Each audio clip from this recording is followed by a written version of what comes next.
টিউটোপিয়া নিয়ে এলো ডিজিটাল সহায়িকা, যেখানে থাকছে প্রত্যেকটি বিষয়ের সব অধ্যায়ের সব প্রশ্ন আর তার উত্তর সহ বিশ্লেষণ, যা পড়লে পরীক্ষার প্রিপারেশনের জন্য আর দরকার পড়বে না কোনো সহায়িকার, কোনো সহায়তার।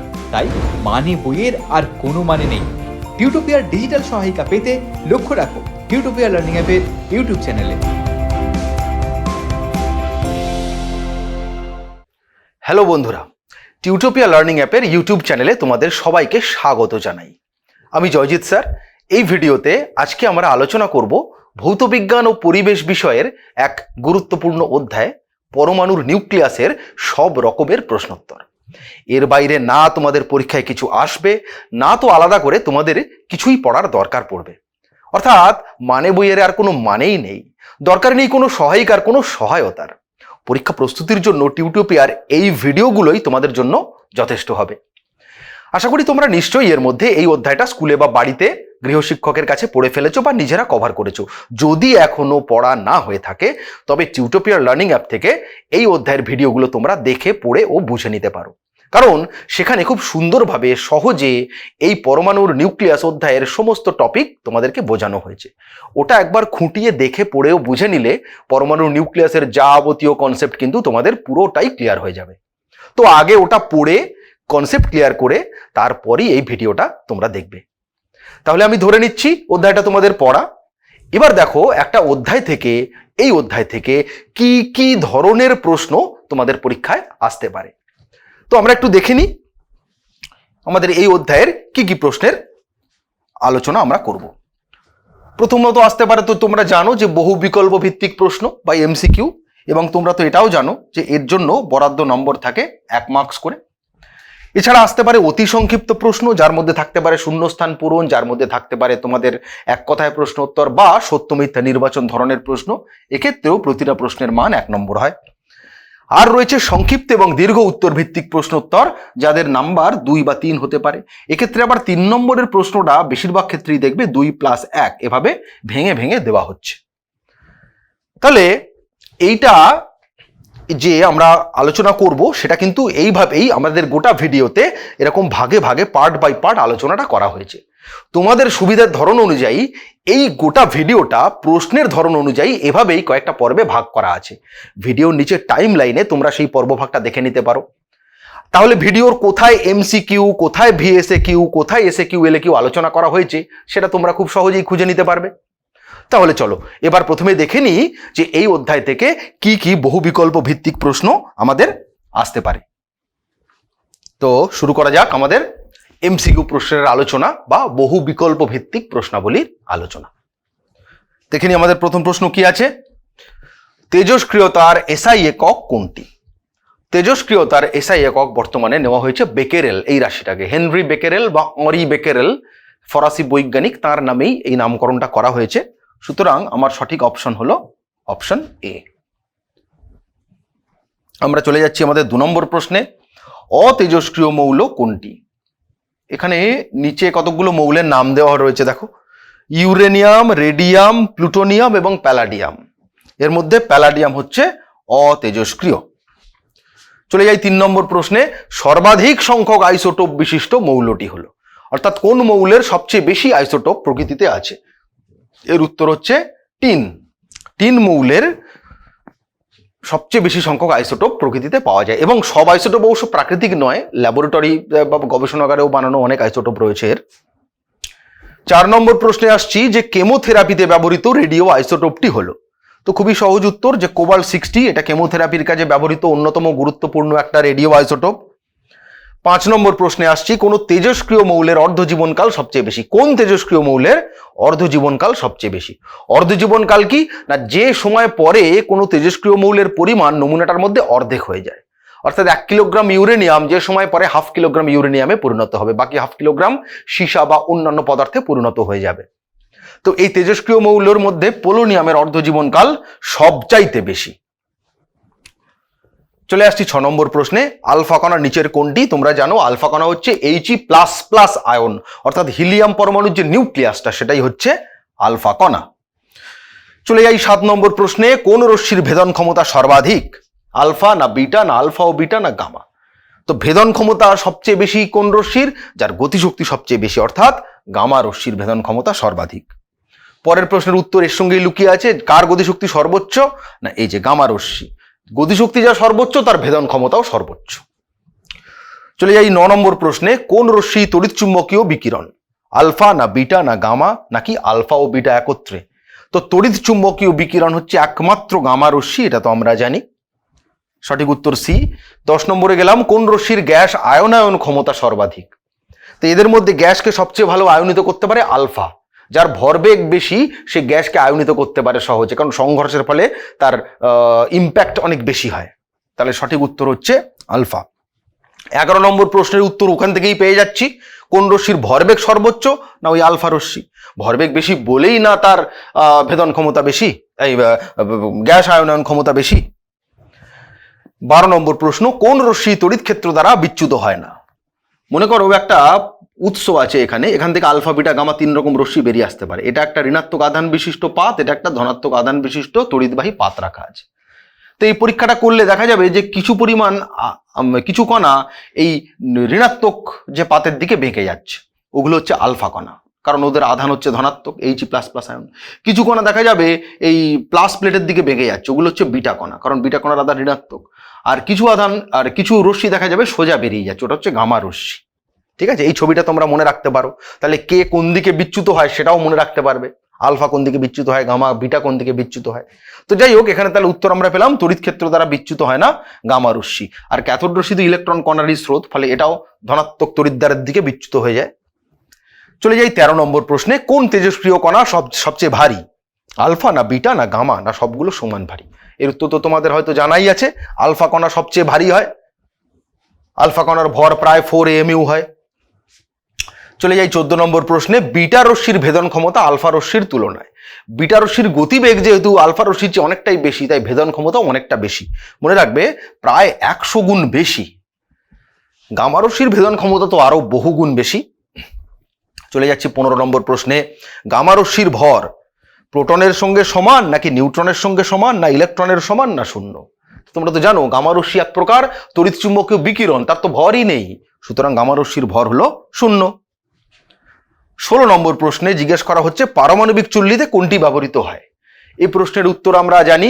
পারমাণবিক চুল্লিতে সেটাই ব্যবহার হয় যেটাকে বিভাজন করা সবচেয়ে সহজ, অর্থাৎ এর মধ্যে ইউরেনিয়াম 235। সবগুলো কিন্তু নয়, এখানে সবগুলো অপশন আছে। ইউরেনিয়াম হলেই যে পারমাণবিক চুল্লিতে ব্যবহার করা যাবে তা কিন্তু না। কোন আইসোটোপ করা যাবে সেটা সুনির্দিষ্ট তার নিয়ম আছে।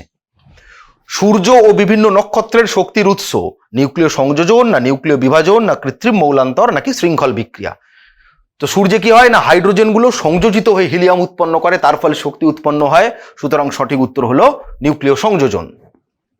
18 নম্বর প্রশ্নে চলে যাই। পারমাণবিক বোমার কার্যনীতি কিসের উপর নির্ভরশীল? নিউক্লিয় সংযোজন, নিয়ন্ত্রিত নিউক্লিয় বিভাজন, কৃত্রিম মৌলান্তর, শৃঙ্খল বিক্রিয়া? তো পারমাণবিক বোমা এটার কার্যনীতি এই শৃঙ্খল বিক্রিয়ার উপর নির্ভর করে। ওখানে অনিয়ন্ত্রিত বিভাজন ঘটানো হয়, অর্থাৎ শৃঙ্খল বিক্রিয়া ঘটে, তার ফলে প্রচুর শক্তি উৎপন্ন হয়। তাহলে সঠিক উত্তর হলো ডি বা শৃঙ্খল বিক্রিয়া। 19 নম্বর প্রশ্নে বলছে হাইড্রোজেন বোমার কার্যনীতি কিসের উপর নির্ভরশীল? তো হাইড্রোজেন বোমার কার্যনীতি কিন্তু নক্ষত্রদের শক্তির মূল উৎস যে বিক্রিয়া তার উপরেই নির্ভরশীল, অর্থাৎ নিউক্লিয় সংযোজনের উপর নির্ভরশীল। 20 নম্বর প্রশ্ন হচ্ছে নিউক্লিয় বিভাজনের সময় আদর্শ প্রক্ষেপক হলো। আদর্শ প্রক্ষেপক সেটাই যেটা কিনা নিউক্লিয় বিভাজন ঘটাতে সাহায্য করবে, অর্থাৎ তার কোনো আধান থাকা উচিত না। কারণ ধনাত্মক বা ঋণাত্মক তড়িৎগ্রস্ত আধান হলে নিউক্লিয়াস দ্বারা আকর্ষিত বা বিকর্ষিত হতে পারে, ওতে কণার গতিপথ পাল্টে যাবে, সঠিকভাবে আঘাত হানতে পারবে না। তাই আধানবিহীন ভারী কণা তারাই এই আদর্শ প্রক্ষেপক হয়।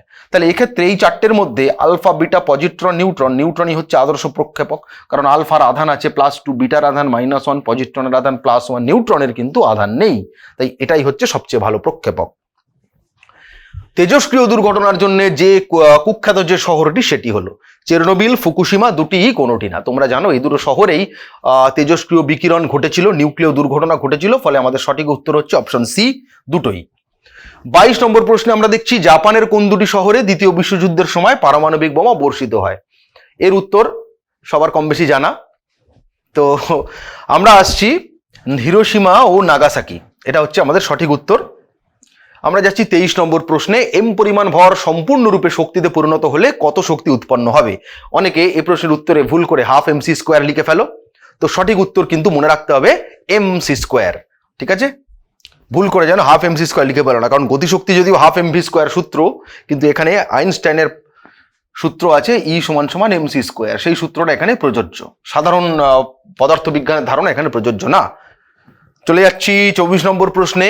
সাধারণত যেসব ভারী মৌলের স্বতঃস্ফূর্ত তেজস্ক্রিয় বিঘটন দেখা যায় তাদের ক্ষেত্রে N/P অনুপাতের মান। তেজস্ক্রিয় ভারী মৌলের বেলায় N/P অনুপাতটা 1.5, ওকে আমরা বলি ম্যাজিক নাম্বার, তার চাইতে বেশি হয়। সঠিক উত্তর হলো অপশন সি। এর চাইতে বেশি হলে দেখা গেছে যে তেজস্ক্রিয় বিকিরণটা ঘটতে থাকে। চলো তাহলে এবার আমরা দেখে নিই পরের প্রশ্ন, অর্থাৎ 25 নম্বর প্রশ্ন। কোন রশ্মিটি ফটোগ্রাফিক প্লেটের উপর ক্রিয়া করবে? আলফা, বিটা, গামা সবগুলি। দেখো, প্রত্যেকটা তেজস্ক্রিয় রশ্মিরই একটা কমন বৈশিষ্ট্য আছে, সেটা হচ্ছে এটা, ফটোগ্রাফিক প্লেটের উপর সবাই ক্রিয়া করে। তাহলে উত্তর হলো সবগুলি, এদের প্রত্যেকেরই এই ক্ষমতাটা আছে। চলে যাই পরের এমসিকিউতে। সবচেয়ে ভারী অতেজস্ক্রিয় ধাতু কোনটি?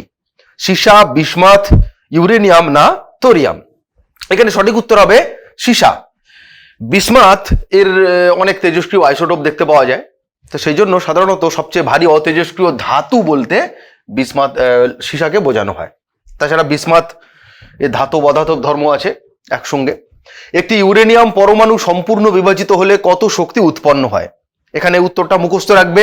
একটি ইউরেনিয়াম পরমাণু সম্পূর্ণ বিভাজিত হলে 200 মেগা ইলেকট্রন ভোল্ট শক্তি উৎপন্ন হয়। তবে মনে রাখা দরকার, এটা ইউরেনিয়াম 235-এর কথা বলা হচ্ছে, অন্যান্য আইসোটোপের ক্ষেত্রে শক্তির পরিমাণটা কিন্তু অন্যান্য হবে। চলে আসি পরের প্রশ্নে। ইউরেনিয়াম 235-কে কোন প্রক্ষেপক দ্বারা আঘাত করলে উহার বিভাজন ঘটে?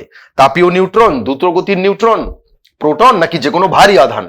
তো দেখো, ধীর গতির যে নিউট্রন, যার আর এক নাম তাপীয় নিউট্রন, কারণ এই নিউট্রন শোষিত হয়ে তাপ শক্তি উৎপন্ন করে, তো সেই জন্য এর আর এক নাম তাপীয় নিউট্রন। এই নিউট্রন দ্বারা আঘাত করলে তবেই ইউরেনিয়াম 235-কে ভাঙা যাবে। প্রোটন দিয়ে তো করাই যাবে না, দ্রুতগতির নিউট্রন ওকে ভেদ করে চলে যাবে নিউক্লিয়াসটাকে, কোনো বিক্রিয়াই ঘটবে না।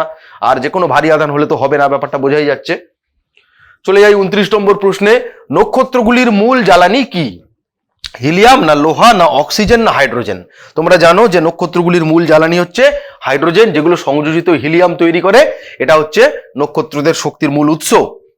প্রথম কৃত্রিম মৌলান্তর ঘটিয়ে আবিষ্কৃত মৌল কোনটি? মনে রাখতে হবে, প্রথম কৃত্রিম মৌলান্তর ঘটিয়ে অ্যালুমিনিয়াম থেকে ফসফরাস তৈরি করা হয়েছিল, তাই আবিষ্কৃত মৌল বলেছে, অর্থাৎ কিনা কৃত্রিম মৌলান্তর ঘটিয়ে যে মৌল তৈরি করা হয়েছিল সেটা উত্তর হবে ফসফরাস। পিয়ের কুরি এবং তার সহকর্মীর দল এই কাজটা প্রথম করেছিলেন। চলে আসি 31 নম্বরে। পারমাণবিক অস্ত্র তৈরিতে ব্যবহৃত ইউরেনিয়ামে কোন আইসোটোপ সবচেয়ে বেশি থাকে? মনে রাখতে হবে, ইউরেনিয়াম 235 যেহেতু সবচেয়ে ভালো বিভাজনক্ষম পদার্থ, তাই এর পরিমাণ পারমাণবিক অস্ত্র তৈরিতে ব্যবহৃত ইউরেনিয়ামে সবচাইতে বেশি রাখা হয়। এর আর এক নাম হচ্ছে এনরিচড ইউরেনিয়াম। চলে আসছি 32 নম্বরে। একটি ইউরেনিয়াম 235 পরমাণু বিভাজিত হলে কয়টি নিউট্রন উৎপন্ন করে? না 3টি। একটা করে U235 থেকে একটা নিউট্রন আঘাত করলে 236 হলো, সেটা ভেঙে যখন বেরিয়াম, ক্রিপ্টন এবং 3টে নিউট্রন তৈরি হয় তখনই শক্তিটা উৎপন্ন হয়। চলে আসছি 33 নম্বর প্রশ্নে। ইউরেনিয়াম থেকে একটি আলফা কণা নির্গত হলে কোন পরমাণুর নিউক্লিয়াস সৃষ্টি হবে? দেখো, প্লুটোনিয়াম, থোরিয়াম, অ্যাক্টিনিয়াম নাকি প্রোটাক্টিনিয়াম? একটু দেখে নেওয়া যাক। ইউরেনিয়ামের হচ্ছে আলফা কণা নির্গত হচ্ছে ইউরেনিয়াম 92-235 থেকে। ধরো এখান থেকে যদি আলফা নির্গত হয় He2.4, আমার হচ্ছে এটা ইম্পর্টেন্ট নয়, ওটা 236-38 যাই হোক, কিন্তু ইউরেনিয়াম মানে তার পরমাণু ক্রমাঙ্ক 92 হবে। তাহলে নির্গত হলে যে পরমাণুর উৎপন্ন হবে তার পরমাণু ক্রমাঙ্ক 90 হবে। 90-2, 92-2 করলে, সুতরাং এটা হবে থোরিয়াম, 90 পরমাণু ক্রমাঙ্ক বিশিষ্ট যে পরমাণু। সঠিক উত্তর বি। চলে আসছি 34 নম্বর প্রশ্নে। নিচের কোন তড়িৎ চুম্বকীয় রশ্মিটির কম্পাঙ্ক সর্বাধিক? অতিবেগুনি রশ্মি, এক্স রশ্মি, গামা রশ্মি, অবলোহিত রশ্মি? মনে রাখবে, গামা রশ্মির কম্পাঙ্ক সবচেয়ে বেশি, তাই গামা রশ্মির ভেদন ক্ষমতাও সবচাইতে বেশি বাকিগুলোর চাইতে, আর সবচেয়ে ক্ষতিকরও বেশি এই কারণে গামা রশ্মি। 35 নম্বরে চলে আসি। নিচের কোনটি তেজস্ক্রিয়তার বৈশিষ্ট্য নয়? ইহা স্বতঃস্ফূর্ত, ইহা বাহ্যিক বিষয় দ্বারা প্রভাবিত হয়, ইহা হালকা মৌলের বৈশিষ্ট্য, ইহার ফলে জীবদেহের পক্ষে ক্ষতিকর রশ্মি উৎপন্ন হয়। বলছে কোনটি তেজস্ক্রিয়তার বৈশিষ্ট্য নয় বলেছে, কিন্তু কথাটা খেয়াল রেখো। তাহলে তেজস্ক্রিয়তার বৈশিষ্ট্যের মধ্যে কোনগুলো দেখে নি? স্বতঃস্ফূর্ততা, হ্যাঁ বৈশিষ্ট্য। হালকা মৌলের বৈশিষ্ট্য না। বাহ্যিক বিষয় দ্বারা প্রভাবিত হয় না। ইহার ফলে জীবদের পক্ষে ক্ষতিকর রশ্মি উৎপন্ন হয়। তাহলে দেখো এ সঠিক, বি সঠিক, এখানে অপশনটা একটু অন্যরকম দেওয়া হয়েছে। এখানে হওয়া উচিত ছিল বাহ্যিক বিষয় দ্বারা প্রভাবিত হয়। দেখো এটা হালকা বা ভারীর ব্যাপারটা নয়, সাধারণত ভারী মৌলের ক্ষেত্রে দেখা যায়। এটা উত্তরটা অপশন না হবে, এটা সঠিক উত্তর হবে। হালকা মৌলের ক্ষেত্রে সাধারণত তেজস্ক্রিয়তা দেখা যায় না, ভারী মৌলের ক্ষেত্রেই তেজস্ক্রিয়তা দেখা যায়। বি অপশনটা হওয়া উচিত ছিল বাহ্যিক বিষয় দ্বারা প্রভাবিত হয় না, কারণ না হলে বি সি দুটোই একসঙ্গে অপশন চলে আসছে। ঠিক আছে, তাহলে চলে আসি পরের প্রশ্নে। 36 নম্বরে কোন হ্যালোজেন মৌলটি তেজস্ক্রিয়? নিয়ন, অ্যাস্টাটিন, রেডন, ফ্লোরিন। তো এগুলোর মধ্যে হ্যালোজেন মৌল কোনটা? না, যে 6টা গ্যাস রয়েছে হ্যালোজেন মৌলের মধ্যে কারা পড়ছে? Fluorine, chlorine, bromine, astatine, iodine. তাহলে এর মধ্যে সঠিক উত্তর হচ্ছে অ্যাস্টাটিন। এই হ্যালোজেন মৌলটা হ্যালোজেন, আবার একই সঙ্গে তেজস্ক্রিয়। কোন নিষ্ক্রিয় গ্যাসটি তেজস্ক্রিয়? এটা সঠিক উত্তর হবে রেডন। রেডিয়েশন হয় এর থেকে, তাই এর নাম রেডন। 38 নম্বর প্রশ্নে চলে আসি। অক্সিজেনের কোন আইসোটোপ তেজস্ক্রিয়? O18, O17 দুটি কোনোটি না। এখানে সঠিক উত্তর হবে সি, এই দুটোই তেজস্ক্রিয় আইসোটোপ। অক্সিজেনের একটা অতেজস্ক্রিয় আইসোটোপ যেটা প্রকৃতিতে সবচেয়ে বেশি পরিমাণে পাওয়া যায়, অক্সিজেন বলতে আমরা মূলত এটাকেই বুঝি, সেটা হচ্ছে O16, 8O16। এটা তেজস্ক্রিয় নয়, কিন্তু বাকি যে দুটো আইসোটোপ তারা তেজস্ক্রিয়। চলে আসি 39 নম্বর প্রশ্নে। একমাত্র তরল তেজস্ক্রিয় মৌল হলো, এখানে একটা বুদ্ধির প্রশ্ন। তেজস্ক্রিয় মৌলগুলো সাধারণত কিন্তু প্রায় সবাই কঠিন হয়, দু একটা গ্যাস আছে যেমন রেডন। একমাত্র তরল তেজস্ক্রিয় মৌল হচ্ছে ফ্রান্সিয়াম। ফ্রান্সিয়ামকে বিশেষ অবস্থায় মানে ঘরের উষ্ণতায় রুম টেম্পারেচারে তরল আকারে পাওয়া যায়। দেখো একটা গ্যাস, তাকে যদি খুব ঠান্ডা করা হয় চাপ প্রয়োগে, সে তো তরল হবেই। একটা কঠিনকে উত্তপ্ত করলে তরল হবে, সে কথা হচ্ছে না। ঘরের উষ্ণতায় তরল অবস্থায় পাওয়া যায় এরকম তেজস্ক্রিয় মৌল হচ্ছে ফ্রান্সিয়াম, গ্রুপ 7 এর প্রথম মৌল যেটা। চলে আসছি আমাদের লাস্ট এমসিকিউতে। প্লুটোনিয়ামের কোন আইসোটোপটি নিউক্লিয় চুল্লিতে ব্যবহৃত হয়? এখানে সঠিক উত্তর হচ্ছে Pu 239। তোমরা মনে রাখবে ইউরেনিয়াম 235 আর প্লুটোনিয়াম 239, এই দুটো হচ্ছে প্রধান নিউক্লিয় জ্বালানি, নিউক্লিয় চুল্লিতে ব্যবহৃত হয় বা বিভাজন ঘটানো হয় এগুলোর ক্ষেত্রে। তাহলে দেখো আমরা জেনে নিলাম আমাদের সমস্ত রকম এমসিকিউ প্রশ্ন এই চ্যাপ্টার থেকে কি কি আসতে পারে। চ্যাপ্টারটি ছোট, তাই এমসিকিউ প্রশ্নের সংখ্যা অন্য চ্যাপ্টারের তুলনায় একটু কমই হবে। এবার তোমরা ভেবে দেখো তো এর মধ্যে কতগুলো প্রশ্নের উত্তর তোমরা সঠিক করতে পারলে। যদি এই 40টা প্রশ্নের বেশিরভাগই সঠিক উত্তর দিয়ে থাকো তাহলে বুঝবে তোমার প্রস্তুতি ঠিক আছে, আর যদি তা না হয় তাহলে কিন্তু বুঝবে তোমার প্রস্তুতিতে কোথাও না কোথাও একটু খামতি থেকে গেছে। কিন্তু সেটা থাকলে তো হবে না, প্রস্তুতিটাকে আমাদের সম্পূর্ণ করতে হবে। আর সেটার জন্য কি করতে হবে না, ঠিক করতে হবে স্টাডি ফ্লো। তোমরা হয়তো ভাবছো যে স্টাডি ফ্লো ব্যাপারটা আবার কি। চলো এবার আমরা সেটাই দেখে নেব যে এই স্টাডি ফ্লো বিষয়টা বলতে আমরা কি বুঝি। ক্লাস 10 এর স্টুডেন্টসদের জন্য টিউটোপিয়া নিয়ে এলো মেগা স্টাডি প্যাক। পরীক্ষায় দুর্দান্ত রেজাল্ট করতে গেলে যা হতে পারে তোমার নিশ্চিত সাফল্যের সহায়ক। পরীক্ষায় ভালো রেজাল্ট করতে গেলে প্রিপারেশন হতে হবে একেবারে সলিড, আর তার জন্য অনুসরণ করতে হবে যথাযথ স্টাডি ফ্লো। চলো এক ঝলকে দেখে নেওয়া যাক কি হওয়া উচিত তোমার স্টাডি ফ্লো, অর্থাৎ তুমি কিভাবে পড়লে সেই পড়াটা আর কখনো ভুলবে না, আর পরীক্ষায় ভালো নম্বরও পাবে। পড়ার ক্ষেত্রে প্রথমে দরকার কনসেপ্ট, অর্থাৎ বিষয় সম্পর্কে স্বচ্ছ ধারণা। প্রত্যেকটা সাবজেক্টের প্রত্যেকটা চ্যাপ্টার কারোর থেকে বুঝে নেওয়া, তারপর সেই বিষয় রিলেটেড প্রত্যেকটা ডাউটকে ক্লিয়ার করা। এরপরে তৃতীয় ধাপ, সেই চ্যাপ্টারটার উপর সংক্ষেপে একটা ব্রিফ নোট পড়া, এবং চতুর্থ ধাপ হলো সেই চ্যাপ্টারের সম্ভাব্য প্রশ্নোত্তরগুলোকে পড়ে ফেলা, যার উপর নির্ভর করবে তোমার পরীক্ষার সাফল্য। এরপর তোমার প্রস্তুতি কত দূর তার জন্য তোমাকে দিতে হবে চ্যাপ্টার ওয়াইজ মক টেস্ট। তবে শুধুমাত্র টেস্ট দিলেই কিন্তু হবে না, বিশেষজ্ঞ কোনো শিক্ষককে দিয়ে সেই উত্তরপত্র চেক করিয়ে বুঝে নিতে হবে কোথায় কোথায় খামতি রয়েছে। যদি টেস্টের ফল ভালো হয় তবে বুঝতে হবে তোমার প্রস্তুতি কমপ্লিট। এবার তুমি পরের অধ্যায়ে যেতে পারো, আর ফল খারাপ হলে এই পুরো প্রক্রিয়াটা আরও একবার রিভাইজ করতে হবে। তবে বলে রাখি, তোমার এই প্রস্তুতির ক্ষেত্রে তোমার সাহায্য করতে পারে পশ্চিমবঙ্গ বোর্ডের বাংলা মাধ্যমে ছাত্রছাত্রীদের পড়াশোনার জন্য একমাত্র অ্যাপ টিউটোপিয়া। এই পুরো স্টাডি ফ্লোর জন্য টিউটোপিয়াই হলো অল ইন ওয়ান সলিউশন। কিভাবে? Step 1, concept video. টিউটোপিয়া অ্যাপে প্রত্যেক অধ্যায়ের বিষয়গুলো ছোট ছোট টপিকে ভেঙে নিয়ে গ্রাফিক্স, অ্যানিমেশনের সাহায্যে এমনভাবে বোঝানো হয়েছে যা তোমাদের পড়তেও ভালো লাগবে আর মনেও থাকবে। Step 2, live class and doubt clearing. Tutopia live ক্লাসে সেই বিষয়গুলোই বোঝানো হয় বিশদে। পাশাপাশি প্রত্যেকটা ক্লাসে থাকে ডাউট ক্লিয়ারিং সেশন, যেখানে সরাসরি তোমাদের সমস্ত ডাউট বা সংশয়ের নিরসন হতে পারে। Step 3, brief notes. নোটসের জন্য টিউটোপিয়ায় তোমরা পাবে স্মার্ট নোটস, যেখানে সংক্ষেপে টু দি পয়েন্টে অধ্যায়ের ব্রিফ নোট তো করাই রয়েছে। Step 4, question and answer. আমাদের অ্যাপের নোটসে প্রশ্নোত্তরের আলোচনা তো থাকছেই, সেই সঙ্গে একটা অধ্যায় সব রকমের প্রশ্নোত্তরের জন্য এখন তোমাদের কাছে থাকছে ইউটিউবের এই ক্লাসগুলো, অর্থাৎ টিউটোপিয়া ডিজিটাল সহায়িকা। Step 5, mock test. টেস্ট দেওয়ার জন্য টিউটোপিয়া থাকছে প্রত্যেকটা বিষয়ের অধ্যায় ভিত্তিক mock test. Step 6, answer sheet checking and model answer. উত্তরপত্রের ছবি তুলে আমাদের কাছে পাঠিয়ে দিলে বিশেষজ্ঞ শিক্ষক খাতা দেখে তোমায় জানিয়ে দেবেন তোমার পরীক্ষার মার্কস এবং তাদের পরামর্শ। সেই সঙ্গে তোমরা পেয়ে যাবে মডেল উত্তরপত্র, যা দেখে তোমরা বুঝতে পারবে কিভাবে লিখতে হয় কোনো একটা প্রশ্নের আদর্শ উত্তর। তাহলে হলো কিনা তোমার পারফেক্ট স্টাডি ফ্লো এর অল ইন ওয়ান সলিউশন। আর এই সব কিছু নিয়েই ক্লাস 10-এর ছাত্রছাত্রীদের জন্য টিউটোপিয়ার এই মেগা স্টাডি প্যাক। বিশদে জানতে ফোন করো এই নাম্বারে।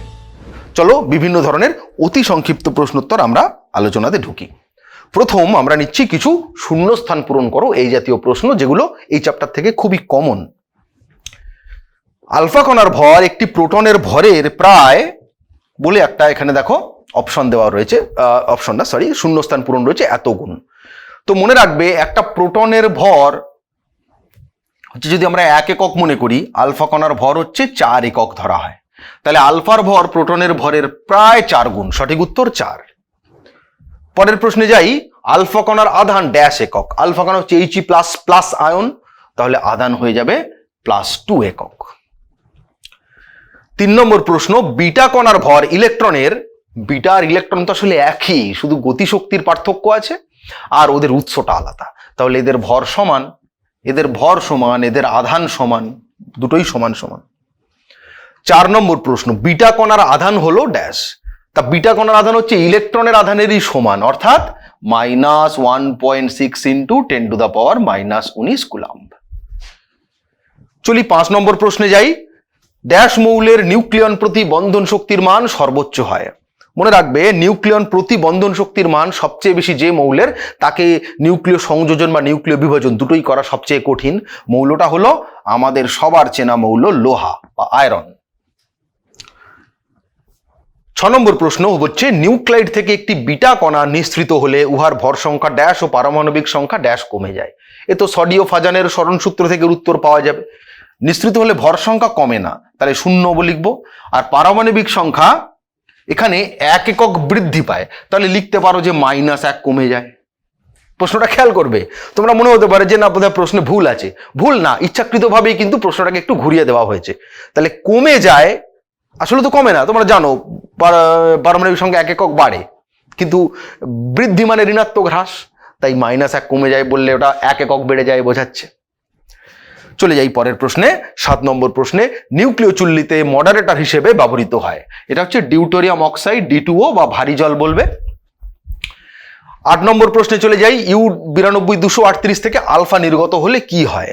তো আলফা কণা যেহেতু He2 4 আয়ন, তো 92 থেকে 2 বাদ দিলে পড়ে থাকছে 90, আর 238 থেকে 4 বাদ দিলে পড়ে থাকছে 234। সডি ফাজানের সরণ সূত্র অনুযায়ী এটা উৎপন্ন হবে মৌলটা 90 পরমাণু ক্রমাঙ্ক বিশিষ্ট মৌল হচ্ছে থোরিয়াম। তাহলে থোরিয়াম 90-234, এটা হলো আমার দুহিতা নিউক্লিয়াসটা। 9 নম্বর প্রশ্নে চলে যাই, ইউরেনিয়াম 92-235 থেকে দুটো বিটা কণা নির্গত হয়েছে পরপর, তাহলে কি উৎপন্ন হবে। আবারও সেই সডি ফাজানের সরণ সূত্র, একটা বিটা নির্গত হলে পরমাণু ক্রমাঙ্ক 1 একক বাড়ে, তাহলে দুটো বিটা নির্গত হলে পরমাণু ক্রমাঙ্ক +2 হবে, তাহলে 92 এর সঙ্গে +2 করলে হয়ে যাচ্ছে 94। আর 235 ওটা তো পরিবর্তন হবে না, কারণ বিটা কণা নিঃসরণ হলে আমরা জানি যে ভর সংখ্যা কোনোভাবেই পরিবর্তন হয় না, তাহলে উৎপন্ন মৌলটা হচ্ছে এটা হচ্ছে প্লুটোনিয়াম মৌল, 94 নম্বর পারমাণবিক ক্রমাঙ্ক বিশিষ্ট মৌল। 10 নম্বর প্রশ্নে আসছি, নিউক্লিয়াস গঠনের সময় সংঘটিত ভর ত্রুটি ড্যাশে পরিণত হয়। নিউক্লিয়াস গঠনের সময় যে ভর ত্রুটি ঘটে সেটা কিসে পরিণত হয়? আমরা জানি যে ওটা বন্ধন শক্তিতে পরিণত হয়। তাহলে উত্তর লিখব বন্ধন শক্তিতে পরিণত হয়। হয়ে গেল। 11 নম্বর প্রশ্নে চলে যাই, নিউক্লিয় সংযোজনের সময় ড্যাশ মাত্রার উষ্ণতা প্রয়োজন। নিউক্লিয় সংযোজনের সময় 10⁷ কেলভিন এই মাত্রার উষ্ণতা প্রয়োজন। সেলসিয়াস লিখবে না কিন্তু, সেলসিয়াসের মানটা কিন্তু একটু কম বেশি হয়ে যাবে, এটা কেলভিনেই মাত্রাটা নির্ণয় করা হয়, ওটাই বলবে। 1 মেগা ইলেকট্রন ভোল্ট সমান সমান কত জুল? 1 মেগা ইলেকট্রন ভোল্ট সমান সমান হচ্ছে, মনে রাখবে 1 ইলেকট্রন ভোল্ট হচ্ছে একটা ইলেকট্রনের যে আধান তত জুল। এটা একটু অঙ্ক কষে বলা উচিত। 1 ইলেকট্রন ভোল্ট হচ্ছে ইলেকট্রনের আধান যা 1.6 × 10⁻⁻⁹ এত জুল। তাহলে মেগা করার জন্য উভয় পক্ষে 10⁶ গুণ হবে, ইন্টু 6। তাহলে ডান পক্ষে 10⁶ গুণ করলে বাঁ দিকটা এটা চলে আসছে 1 মেগা ইলেকট্রন ভোল্ট, ডান দিকে চলে আসছে 1.6 × 10⁻⁻13 জুল।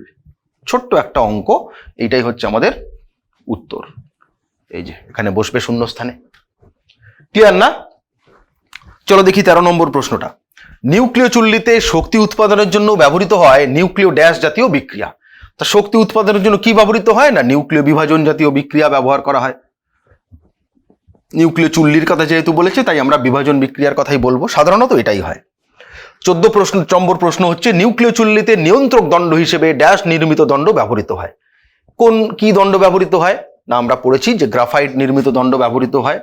এছাড়া ক্যাডমিয়ামও ব্যবহার করা হয়, শুধু যে গ্রাফাইট নয়, গ্রাফাইট বা ক্যাডমিয়াম এমন কোনো পদার্থ নিতে হবে যা তাপের ভালো শোষক, কারণ এখানে প্রচুর তাপ উৎপন্ন হয়, গলে গেলে চলবে না, গলনাঙ্ক বেশি হতে হবে। ড্যাশ ও ড্যাশ শহরে নিউক্লিয় চুল্লি দুর্ঘটনায় গণমৃত্যু ঘটেছিল।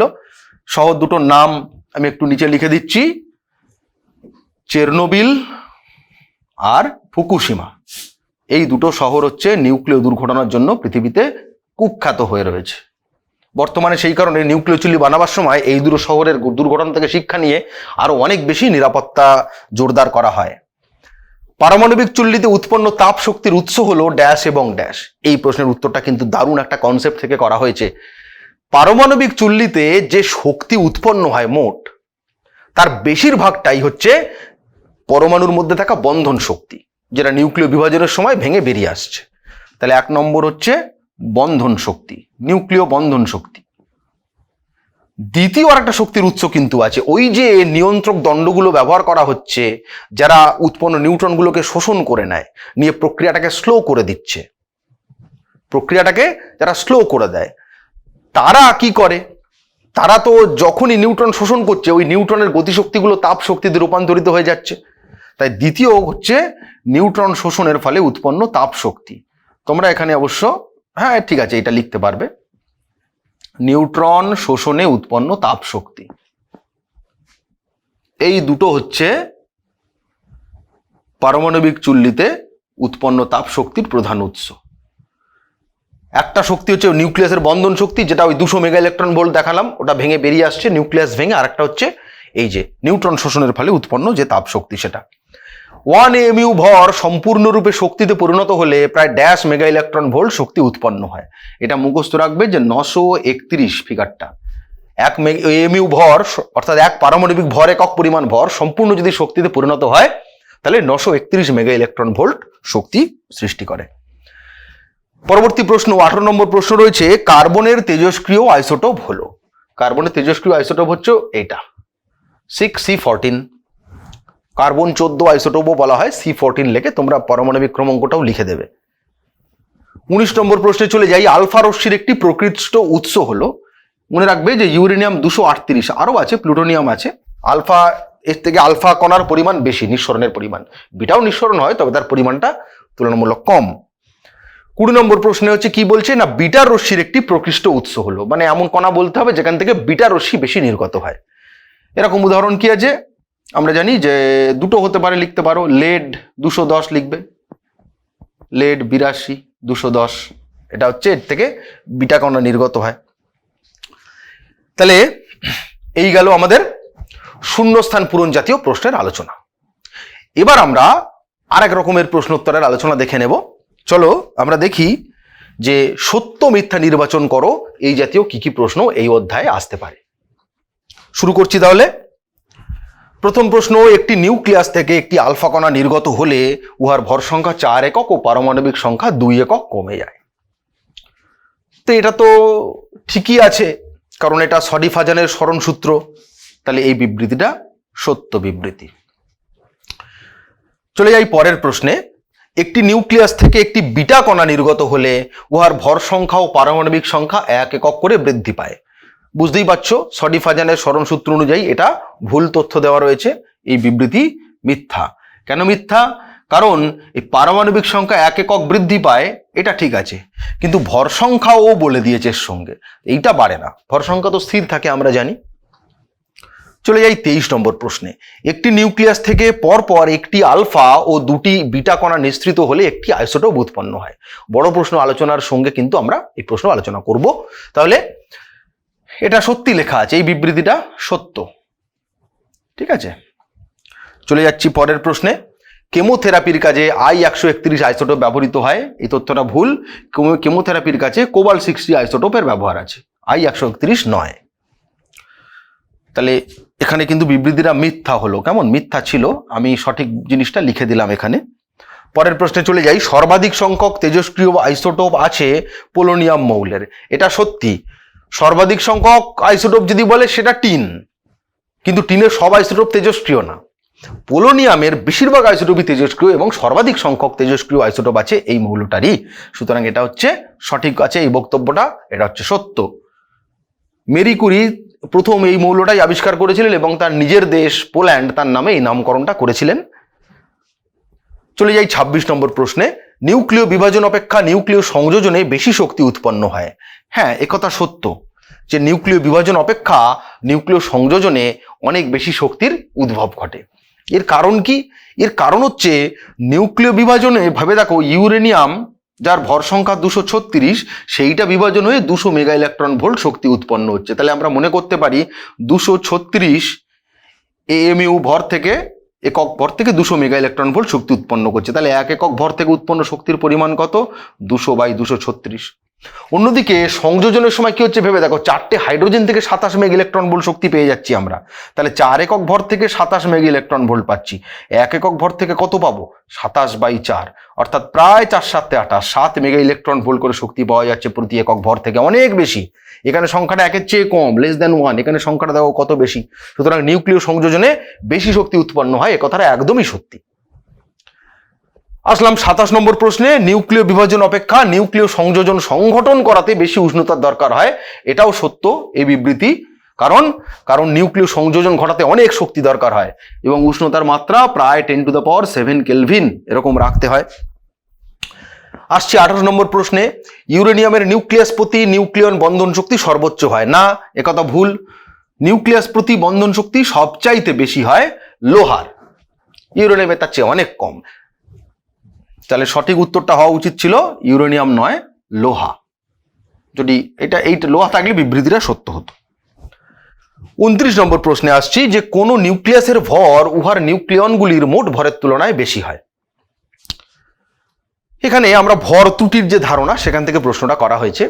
তো নিউক্লিয়নগুলির মোট ভর সবসময় বেশি হয়, নিউক্লিয়াস তৈরির সময় ভর কিছুটা কমে যায়, যার নাম ভর ত্রুটি। তাহলে এখানে বিবৃতিটা এই যে বেশি বলেছে, অর্থাৎ কিনা মিথ্যা বিবৃতি। সঠিক উত্তর হওয়া উচিত ছিল কি না কম হয়, নিউক্লিয়াসের ভর নিউক্লিয়নের চেয়ে সবসময় কিছুটা হলেও কম হবে। চলে যাচ্ছি 30 নম্বর প্রশ্নে, U-238 অপেক্ষা U-235 জ্বালানি হিসেবে বেশি উৎকৃষ্ট মানের। একথা একদমই সত্য, কারণ ইউরেনিয়াম 238কে আমরা সহজে বিভাজিত করতে পারি না, ইউরেনিয়াম 235কে সহজেই বিভাজিত করা যায়, তাই এটা বেশি ভালো জ্বালানি। 31 নম্বর প্রশ্নে আসি যে সাধারণত হালকা মৌলগুলির ক্ষেত্রে নিউক্লিয় সংযোজন ঘটে এবং ভারী মৌলগুলির ক্ষেত্রে নিউক্লিয় বিভাজন ঘটানো যায়। এ কথাও সত্যি কথাই লেখা আছে। হালকা মৌল যেমন হাইড্রোজেন, হিলিয়াম এগুলো সহজেই জুড়ে দেওয়া যায়, যে উচ্চতর ভর সংখ্যা বিশিষ্ট মৌল তৈরি করা যায়, যাকে আমরা বলি নিউক্লিয় সংযোজন। অপরদিকে ভারী মৌল যেমন ইউরেনিয়াম, থোরিয়াম এদেরকে সহজেই ভেঙে ফেলা যায়, অর্থাৎ বিভাজন ঘটানো যায়। তাহলে সঠিক উত্তর আছে এটা, সত্য আছে বিবৃতি। চলে যাচ্ছি 32 নম্বর প্রশ্নে, নক্ষত্রগুলির মূল জ্বালানি হলো হিলিয়াম। না, একথাটা মিথ্যা। নক্ষত্রের মূল জ্বালানি হলো মূলত হাইড্রোজেন, H। এই বিবৃতিটা মিথ্যা রয়েছে এখানে। সঠিক উত্তর হওয়া উচিত ছিল হাইড্রোজেন।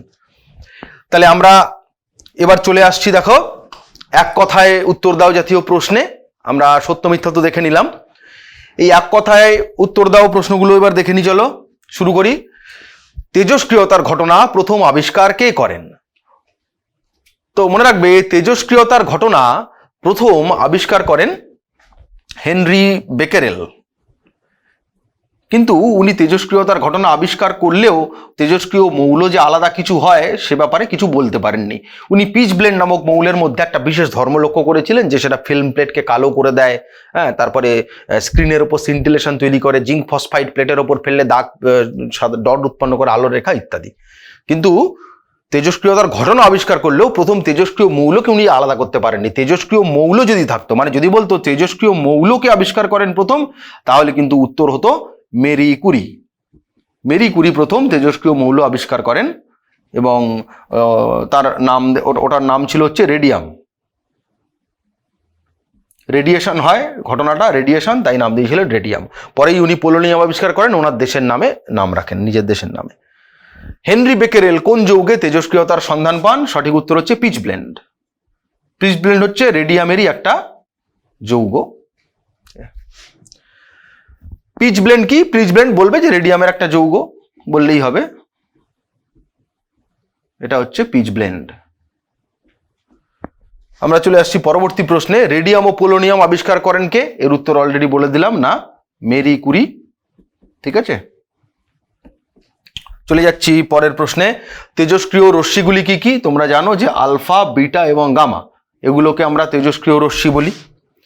চলে যাচ্ছি 38 নম্বর প্রশ্নে। কোন তেজস্ক্রিয় রশ্মি হিলিয়াম আয়নের স্রোত? হিলিয়াম আয়ন অর্থাৎ He++ আয়নের স্রোত হচ্ছে আলফা রশ্মি। কেমন? কোন তেজস্ক্রিয় রশ্মি ইলেকট্রনের স্রোত? না, বিটা রশ্মি। বিটা রশ্মি হচ্ছে ইলেকট্রন কণার স্রোত, যেটা নিউক্লিয়াস থেকে নির্গত হয়।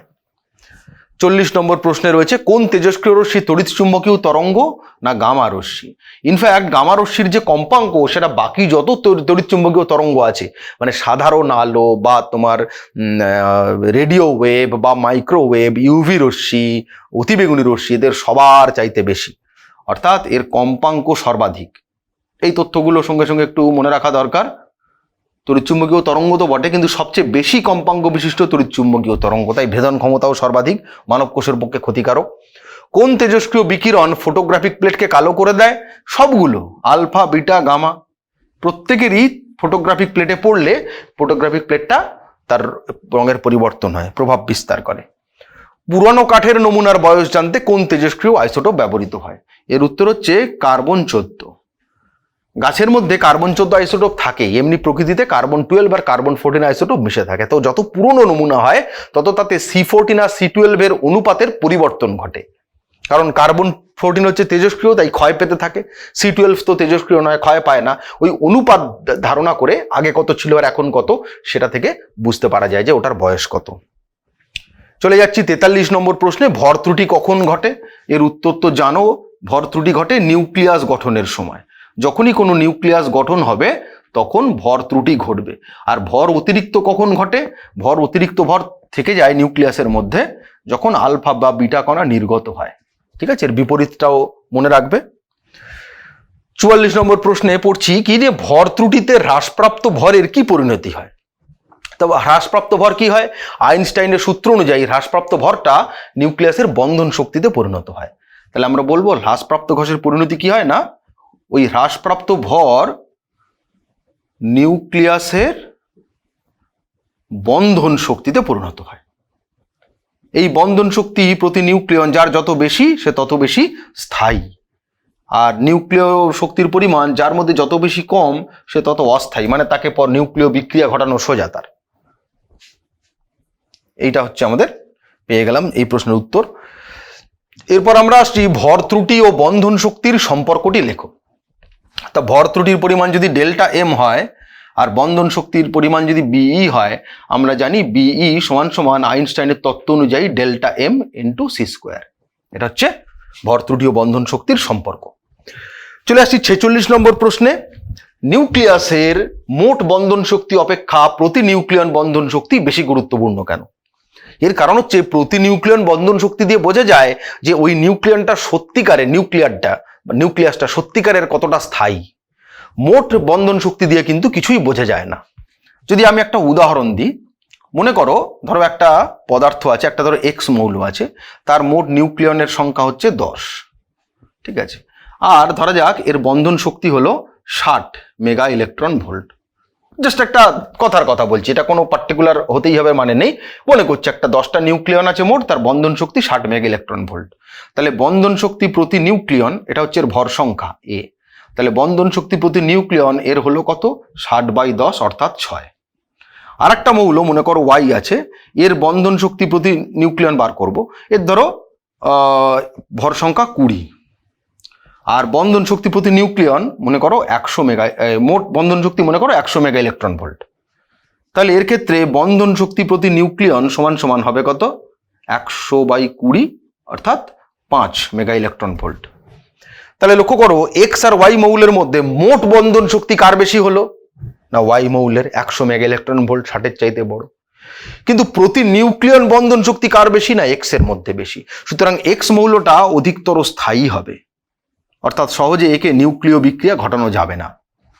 তো সেই জন্য মোট বন্ধন শক্তি কতটা তার চাইতেও প্রতি নিউক্লিয়ন বন্ধন শক্তি কতটা সেটা জানা আমাদের কাছে বেশি গুরুত্বপূর্ণ। কেমন? চলে আসি পরের প্রশ্নে। নিউক্লিয় বিক্রিয়ার বিপুল শক্তির উৎস কি? এ তো এক কথাতেই উত্তর দেওয়া যাবে। নিউক্লিয় বিক্রিয়া যে বিপুল শক্তির উৎস সেটা হচ্ছে ওই নিউক্লিয়াসের মধ্যে যে বন্ধন শক্তি থাকে সেই বন্ধন শক্তিটা। তাহলে তোমরা বলবে পুরো ভাষায় যে নিউক্লিয়াসের মধ্যে নিহিত বন্ধন শক্তি হলো নিউক্লিয় বিক্রিয়ার বিপুল শক্তির উৎস।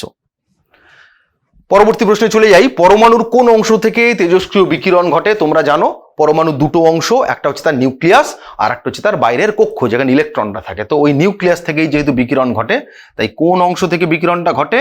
না, উত্তর হচ্ছে পরমাণুর নিউক্লিয়াস। এখানেই প্রোটন নিউট্রনগুলো থাকে, সেগুলো ভেঙে বিকিরণগুলো উৎপন্ন হয়। চলে আসছি পরের প্রশ্নে। তেজস্ক্রিয় মৌলের অর্ধ আয়ুষ্কাল বলতে কি বোঝো? অর্ধ আয়ুষ্কাল মানে কি বোঝায়? না, একটা তেজস্ক্রিয় মৌল যে সময় পরে তার মধ্যে থাকা তেজস্ক্রিয় পদার্থের বা তেজস্ক্রিয় মৌলের পরিমাণ প্রারম্ভিক পরিমাণের অর্ধেক হয়ে যায়। অর্থাৎ মনে করো একটা তেজস্ক্রিয় নমুনা আছে, তার মধ্যে শুরুতে ইউরেনিয়াম, এটা ধর ইউরেনিয়ামের একটা নমুনা, এখানে ধরা যাক ইউরেনিয়ামের পরিমাণ 200 গ্রাম আছে। তো যে সময় পরে গিয়ে ওই নমুনাটাতে ইউরেনিয়ামের পরিমাণ অর্ধেক হয়ে যাবে, মানে 100 গ্রাম ইউরেনিয়াম পড়ে থাকবে, বাকি 100 গ্রাম সীসা, বিসমাথ এরকম অন্যান্য পদার্থে পরিণত হয়ে গেছে ইউরেনিয়াম ভেঙে গিয়ে। যে সময় পরে এই ঘটনাটা ঘটবে সেই সময়টা হবে এই ইউরেনিয়ামের অর্ধ আয়ুষ্কাল। তা যে মৌলের অর্ধ আয়ুষ্কাল যত বেশি সেটা কিন্তু প্রকৃতির পক্ষে তত বেশি ক্ষতিকর, মানে সে তো তত বেশি দীর্ঘদিন ধরে তার তেজস্ক্রিয়তার ধর্মটা দেখিয়ে যাবে না। অনেক মৌল আছে যার অর্ধ আয়ুষ্কাল কয়েক মিলি সেকেন্ড, মানে অত্যন্ত ক্ষুদ্র। চলে আসি পরের প্রশ্নে। হাইড্রোজেনের তেজস্ক্রিয় আইসোটোপগুলি কি কি? তো হাইড্রোজেনের দুটো আইসোটোপই তেজস্ক্রিয়, একটা হচ্ছে ডিউটোরিয়াম, সাধারণ হাইড্রোজেন তো তেজস্ক্রিয় নয়, কিন্তু ডিউটোরিয়াম এখানে হচ্ছে D12, আর হচ্ছে ট্রাইটিয়াম বা ট্রিশিয়াম, এগুলো হচ্ছে হাইড্রোজেনের তেজস্ক্রিয় আইসোটোপ। এটা ডি, হ্যাঁ, D12, ট্রাইশিয়াম হচ্ছে T13, এগুলো দিয়ে দেখানো হয়। চলে আসছি 51 নম্বর প্রশ্নে। নিউক্লিয় সংযোজনের ক্ষেত্রে ক্রান্তিক ভর কি? এই যে আমরা পড়লাম যে নিউক্লিয় সংযোজন ঘটাবার সময় একটা নিউক্লিয়াস, একটা তেজস্ক্রিয় ভারী নিউক্লিয়াস, তাকে নিউট্রন দিয়ে আঘাত করলে সেটা ভেঙে অনেকগুলো নিউট্রন তৈরি করছে, অনেক অন্যান্য মৌলে পরিণত হচ্ছে, শক্তি উৎপন্ন হচ্ছে। বিষয়টা কিন্তু এতটা সহজেও ঘটে না। ক্রান্তিক ভর বলে একটা ক্ষুদ্রতম পরিমাণ ভর আছে, তার চাইতে কম ভরের তার চেয়ে কম ভরের ওই নিউক্লিয় জ্বালানি নিলে কিন্তু বিক্রিয়াটা শুরু হবে না। অর্থাৎ ক্রান্তিক ভর হচ্ছে সেই ন্যূনতম ভর, যে সেই ন্যূনতম পদার্থের ভর যার চেয়ে কম পরিমাণ তেজস্ক্রিয় পদার্থ নিলে তাকে নিউট্রন দিয়ে আঘাত করলেও সেখানে শৃঙ্খল বিক্রিয়া শুরু হবে না বা নিউক্লিয় বিভাজনটা শুরু হবে না। তাহলে এটা হচ্ছে একটা ন্যূনতম ভর, এর চেয়ে কম ভর নিলে শুরুই হবে না। মানে মনে করা যাক একটা কোনো পদার্থের ক্ষেত্রে ক্রান্তিক ভর দেখা গেল 10 গ্রাম একটা তেজস্ক্রিয় মৌলের ক্ষেত্রে। তাহলে তুমি যদি 8 গ্রাম মৌল নিয়ে তাতে চারিদিক থেকে যতই বেশি নিউট্রন দিয়ে আঘাত করো না কেন, এর কিন্তু কোন রকম তেজস্ক্রিয় বিকিরণ ঘটবে না। মানে কি, এটা বিভাজন ঘটবে না বলতে চাইছি। বিকিরণ তেজস্ক্রিয় সে তো ঘটবেই নর্মালি, এদের বিভাজন করানো যাবে না।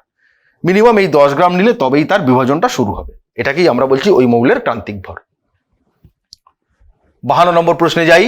তেজস্ক্রিয় বিকিরণ মাত্রেই জীবকোষের পক্ষে ক্ষতিকর কেন?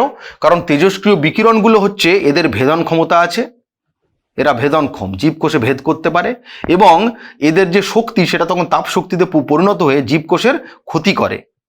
যেমন ধরো কি কি ক্ষতি করতে পারে, যেমন কোষের ডিএনএর গঠন পাল্টে দিতে পারে, গামা রশ্মির ক্ষেত্রে এগুলো হয়। ফলে একজন মা বাবার শরীরে যদি তেজস্ক্রিয় রশ্মি প্রবেশ করে, তার সন্তান বা তাদের সন্তান বিকলাঙ্গ হয়ে জন্মাতে পারে। কোষের ডিএনএর গঠন পরিবর্তন করতে পারে। এছাড়া তো কোষের তো ক্ষতি করতেই পারে, মানে জ্বালা পোড়ার অনুভূতি হয়, ঠিক আছে, জ্বালা করবে, তো পুড়িয়ে দেয় সোজা কথা কোষকে। তো সেই জন্য তেজস্ক্রিয় বিকিরণ মাত্রেই সমস্ত জীবকোষের পক্ষে ক্ষতিকর। তো আমরা দেখে নিলাম আমাদের 52 নম্বর প্রশ্ন। এবার আমরা চলে যাব আমাদের নেক্সট কোশ্চেনে, 53 নম্বর প্রশ্নে। একটি তেজস্ক্রিয় আইসোটোপের অর্ধজীবনকাল 2 বছর হলে কতদিন পর উহার একটি নমুনাতে উহার পরিমাণ 1/4 হয়ে যাবে? একটু বুদ্ধি খাটালেই এর উত্তরটা আমরা পেয়ে যাব। অর্ধজীবনকাল বলতে কি বোঝায় না, যে সময় পরে একটা তেজস্ক্রিয় মৌলের অর্ধেক পরিমাণ অক্ষয়প্রাপ্ত অবস্থায় থাকে, অর্থাৎ অর্ধেক হয়ে যায় আর অর্ধেক ওই তেজস্ক্রিয় মৌলটা থেকে যায় তার উপাদানের মধ্যে। তেজস্ক্রিয় রশ্মি থেকে আলফা বিটা গামা উৎপন্ন হওয়া মানেই তো তার ক্ষয় হচ্ছে, তাই না? তো অর্ধজীবনকাল 2 বছর, এ কথার অর্থ হলো কি, যে সময় পরে তার পরিমাণটা অর্ধেক হয়ে যায়। তা সেটা বলেছে 2 বছর, তার মানে 2 বছর পরে ওর পরিমাণ অর্ধেক হয়। তাহলে 1/2 অংশ অবশিষ্ট থাকে 2 বছর পরে, তাহলে 1/4 হয়ে যাবে কতদিন পরে? 1/4 অংশ বলছে অবশিষ্ট থাকবে। তো 1/4 হয় 1/4 কি করে হবে? 1/2 ইন্টু 2, তাই না? 1/2 ইন্টু 1/2 এটা হতে হবে, হলে তাহলে 1/4 হবে। তাহলে কত বছর পরে হবে সেটা? 2 + 2 অর্থাৎ 4 বছর পরে। মানে বিষয়টা এভাবে ভাবো, 1 বছর পরে 1/2 হলো, আরো 2 বছর পরে 1/2 অংশ হলো, 2 ইয়ার্স পরে যা ছিল তার অর্ধেক হলো, আরো 2 বছর, মানে টোটাল 4 বছর পরে। তাহলে কি হবে? এই 1/2 যা ছিল এর অর্ধেক হলো, অর্থাৎ 1/4 অংশ হলো, ঠিক আছে? তাহলে 1/4 হতে সময় লাগবে 4 বছর। সহজ গণনা, একটু দেখলেই বিষয়টা ক্লিয়ার হয়ে যাবে। তাহলে একটু এখানে আমরা ভাবতে পারি 1/8 অংশ হয়ে যাবে কতদিন পরে? না আরো 2 বছর পরে, মানে 6 বছর পরে 1/8 অংশ হয়ে যাবে। 1/16 অংশ হয়ে যাবে কতদিন পরে? না 8 বছর পরে। আরো 2 বছর, 2 বছর করে যাচ্ছে, অর্ধেক হচ্ছে। অনুরূপ আর একটা প্রশ্ন নিয়েছি, দেখো, একটি তেজস্ক্রিয় আইসোটোপের অর্ধজীবনকাল 40 দিন হলে কতদিন পর উহার একটি নমুনার 3/4 ক্ষয় পাবে? তাহলে মনে করি মোট অংশ হচ্ছে 1, ক্ষয় পাচ্ছে কতটা? 3/4 অংশ। তাহলে অবশিষ্ট পড়ে থাকছে কতটা? না 1 - 3/4 অর্থাৎ সমান সমান হয়ে যাচ্ছে 1/4 অংশ। তাহলে যেহেতু অর্ধজীবনকাল 40 দিন, তাই 1/2 অংশ হয়ে যাচ্ছে কতদিন পরে? 1/2 অংশ হতে সময় লাগে 40 দিন। তাহলে 1/4 অংশ হতে সময় লাগবে আরো 40 দিন, অর্থাৎ মোট 80 দিন। ঠিক আছে? কতটা ক্ষয় পেয়ে গেল সেটা নিয়ে কিন্তু এই গণনাগুলো করা যাবে না, কতটা অবশিষ্ট আছে সেটা নিয়েই আমাদেরকে ভাবতে হবে। চলে যাই পরের প্রশ্নে। নিউক্লিয় চুল্লিতে মডারেটরের কাজ কি? তো নিউক্লিয় চুল্লিতে মডারেটর কি করে না, এরা উৎপন্ন যে নিউট্রনগুলো সেগুলোকে মন্থর গতির করে দেয়। ইউরেনিয়াম ভাঙনের ফলে যে নিউট্রন উৎপন্ন হয়, সাধারণত নিউট্রনগুলো একটু দ্রুত গতির হয়। এদের কাজ হচ্ছে নিউট্রনের গতিশক্তি কমিয়ে দেওয়া, নিউট্রনের গতিশক্তি হ্রাস করা, যাতে নিউট্রনগুলো তাপীয় নিউট্রনে পরিণত হয়। ঠিক আছে? এটা হচ্ছে নিউক্লিয় চুল্লিতে মডারেটরের কাজ।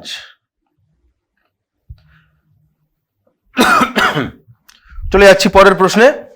নিউক্লিয় চুল্লিতে শোষক দণ্ডের কাজ কি? শোষক দণ্ডগুলো কি করে না, ওই যে অতিরিক্ত নিউট্রন উৎপন্ন হচ্ছে সেই অতিরিক্ত নিউট্রনকে শোষণ করে নেয়, অর্থাৎ শৃঙ্খল বিক্রিয়াটা বাধা দেয়।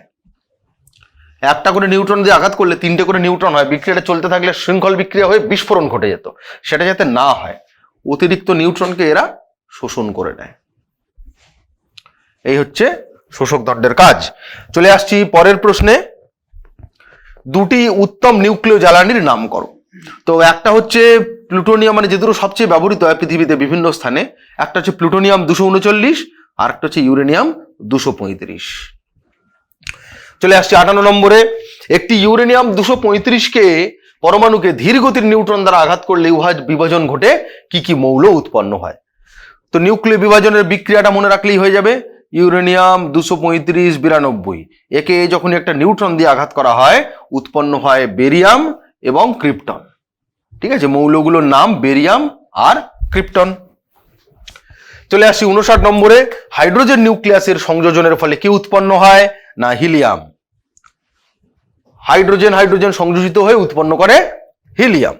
অবশ্য হিলিয়াম ছাড়াও হাইড্রোজেন নিউক্লিয়াস সংযোজিত হয়ে একাধিক ধরনের মৌল উৎপন্ন হতে পারে, তা প্রধানত হিলিয়ামটাই তৈরি হয়, এটা বললেই হবে। একটি নিউক্লিয় বিক্রিয়ার উদাহরণ দাও যেখানে নিউট্রিনো উৎপন্ন হয়। নিউট্রিনো উৎপন্ন হয় এরকম নিউক্লিয় বিক্রিয়ার উদাহরণ দিতে হবে কোথায়? তাহলে হচ্ছে বিটা উৎপাদনের ক্ষেত্রে বলা যেতে পারে। যখন হচ্ছে প্রোটন ভেঙে যায় পরমাণুর নিউক্লিয়াসে, তখন প্রোটন ভেঙে একটা নিউট্রন, একটা পজিট্রন এবং একটা নিউট্রিনো কণিকা উৎপন্ন করে। ঠিক আছে, আর যখন নিউট্রন কণা ভেঙে যায়, নিউট্রন ভাঙলে প্রোটন, বিটা কণা এবং অ্যান্টি নিউট্রিনো উৎপন্ন হয়। তো এটা একটা নিউক্লিয় বিক্রিয়া যেখানে উৎপন্ন হতে পারে, অর্থাৎ প্রোটন ভাঙনের ফলে উৎপন্ন হয় বললেও চলবে। একটি ভরহীন ও আধানহীন কণার উদাহরণ দাও। এটা হচ্ছে ওই নিউট্রিনো কণা।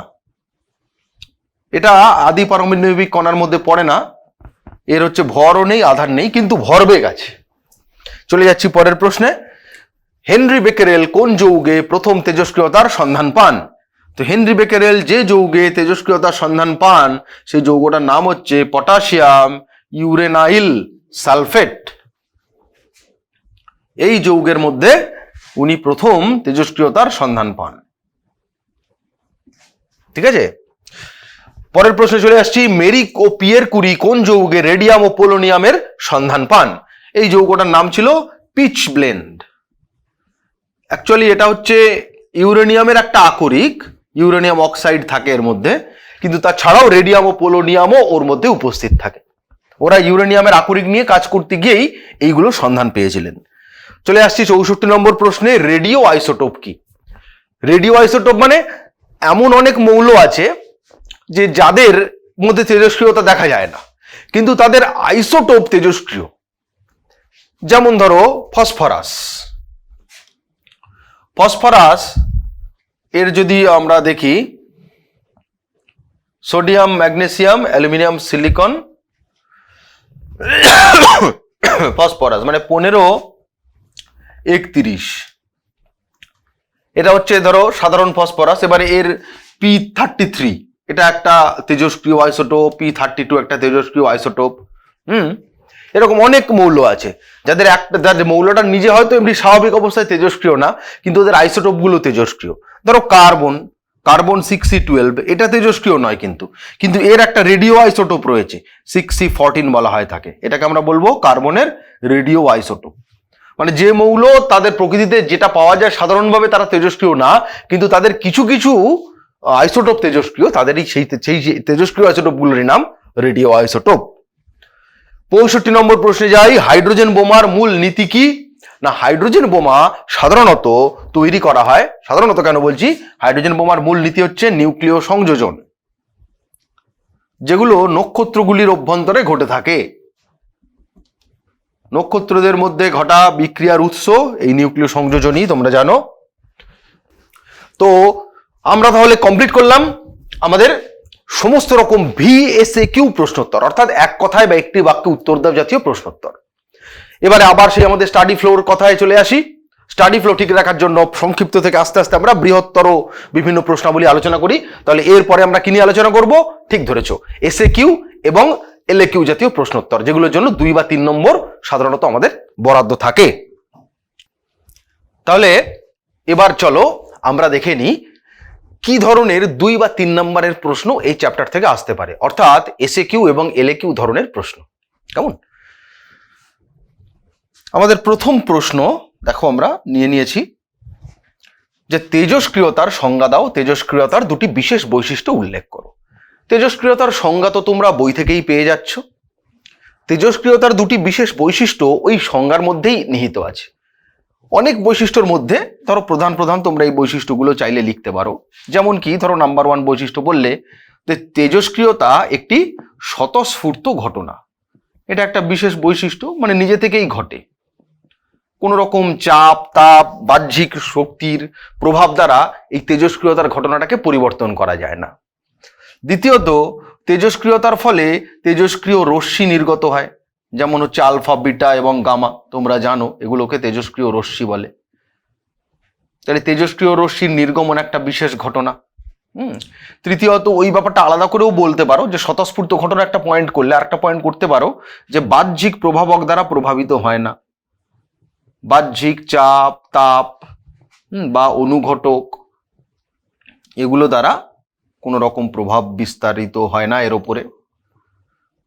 এইগুলো হয়ে গেল কোনো প্রভাব নেই এগুলোর, তেজস্ক্রিয়তার কয়েকটা বিশেষ বৈশিষ্ট্য হয়ে গেল। চলে যাই 2 নম্বর প্রশ্নে, অর্থাৎ আমাদের পরবর্তী প্রশ্নে। 3 প্রকার তেজস্ক্রিয় বিকিরণের 3টি পার্থক্য লেখো। তো পার্থক্য প্রচুর পয়েন্ট করা যায়, কিন্তু যখনই তোমরা পার্থক্য লিখবে মনে রাখবে সবসময় এইভাবে পয়েন্ট পয়েন্ট করে লিখবে, এবং কি বিষয়ে পার্থক্য লিখছো সেই বিষয়টা আগে উল্লেখ করে তবেই কিন্তু পার্থক্যটা লিখবে। তা ধরো প্রথমে তোমরা ভেদন ক্ষমতার যদি তুলনা করো, ভেদন ক্ষমতা, এটা নিয়ে আমরা আলোচনা করতে পারি। তো আলফা বিটার ভেদন ক্ষমতা কম, বিটা রশ্মির ভেদন ক্ষমতা আলফা রশ্মির তুলনায় 100 গুণ বেশি, আর গামা রশ্মির ভেদন ক্ষমতা বলবে বহু গুণ বেশি। এটা প্রচুর ভেদন ক্ষমতা, বহু গুণ বেশি। দ্বিতীয়ত, ধরো তোমরা এদের ভরের পার্থক্য লিখতে পারো। আলফা কণার ভর হচ্ছে যে 4 AMU প্রায়, অন্যদিকে বিটা কণার ভর অত্যন্ত নগণ্য, ইলেকট্রনের ভরের সঙ্গে সমান। আর গামা রশ্মি তো একেবারেই ভরহীন, কারণ গামা রশ্মি তো আর কোনো কণা নয়। তোমরা জানো গামা রশ্মি তেজস্ক্রিয় বিকিরণ মাত্র। 3 নম্বর, আধানের কথা লিখতে পারো, এটা একটা পার্থক্য। আলফা কণার আধান হচ্ছে +2 একক, বিটা কণার আধান -1 একক, আর গামা রশ্মির আধান 0। এই হয়ে গেল এদের মধ্যে 3টে পার্থক্য। আরো প্রচুর পার্থক্য আছে, তোমরা বইতে পেয়ে যাবে, যে কোনো 3-4টে মুখস্থ করে রাখবে পরীক্ষার জন্য। চলে যাই 3 নম্বর প্রশ্নে, একটা অত্যন্ত গুরুত্বপূর্ণ প্রশ্ন, যেটা কিনা তেজস্ক্রিয় বিকিরণ সংক্রান্ত সডি ও ফাজানের সরণ সূত্রটি বিবৃত করো। এই নিয়মটা তোমাদের মধ্যে হয়তো সবাই জানো, কিন্তু হয়তো নামটা কারোর কাছে অচেনা লাগতে পারে, সবার কাছে বলছি না। তো এই সরণ সূত্র কি? সডি ও ফাজানের সরণ সূত্র। এটা আর কিছুই না, আলফা এবং বিটা কণা নির্গত হলে পরমাণুর যে নিউক্লিয়াস তার ভর সংখ্যা এবং পারমাণবিক ক্রমাঙ্ক কতটা করে কমে যায় সেটাই এখানে বলা হয়েছে এই সরণ সূত্রে। কেমন? তাহলে প্রথম সূত্রে কি বলা হচ্ছে না, যদি একটা পরমাণু এমন হয় তার নিউক্লিয়াসটা এরকম দেখতে যে এক্স, পরমাণু ক্রমাঙ্ক জেড, ভর সংখ্যা এ, এখান থেকে যদি একটা আলফা কণা নির্গত হয়, আলফা কণা হচ্ছে হিলিয়াম 2,4 আয়ন, তাহলে এর ভর সংখ্যা 4 একক কমে যায়। অর্থাৎ যে নতুন মৌল উৎপন্ন হয় তার ভর সংখ্যা হবে A-4 এবং পারমাণবিক ক্রমাঙ্ক 2 একক কমে যায়, Z-2। এটা হচ্ছে প্রথম সূত্র।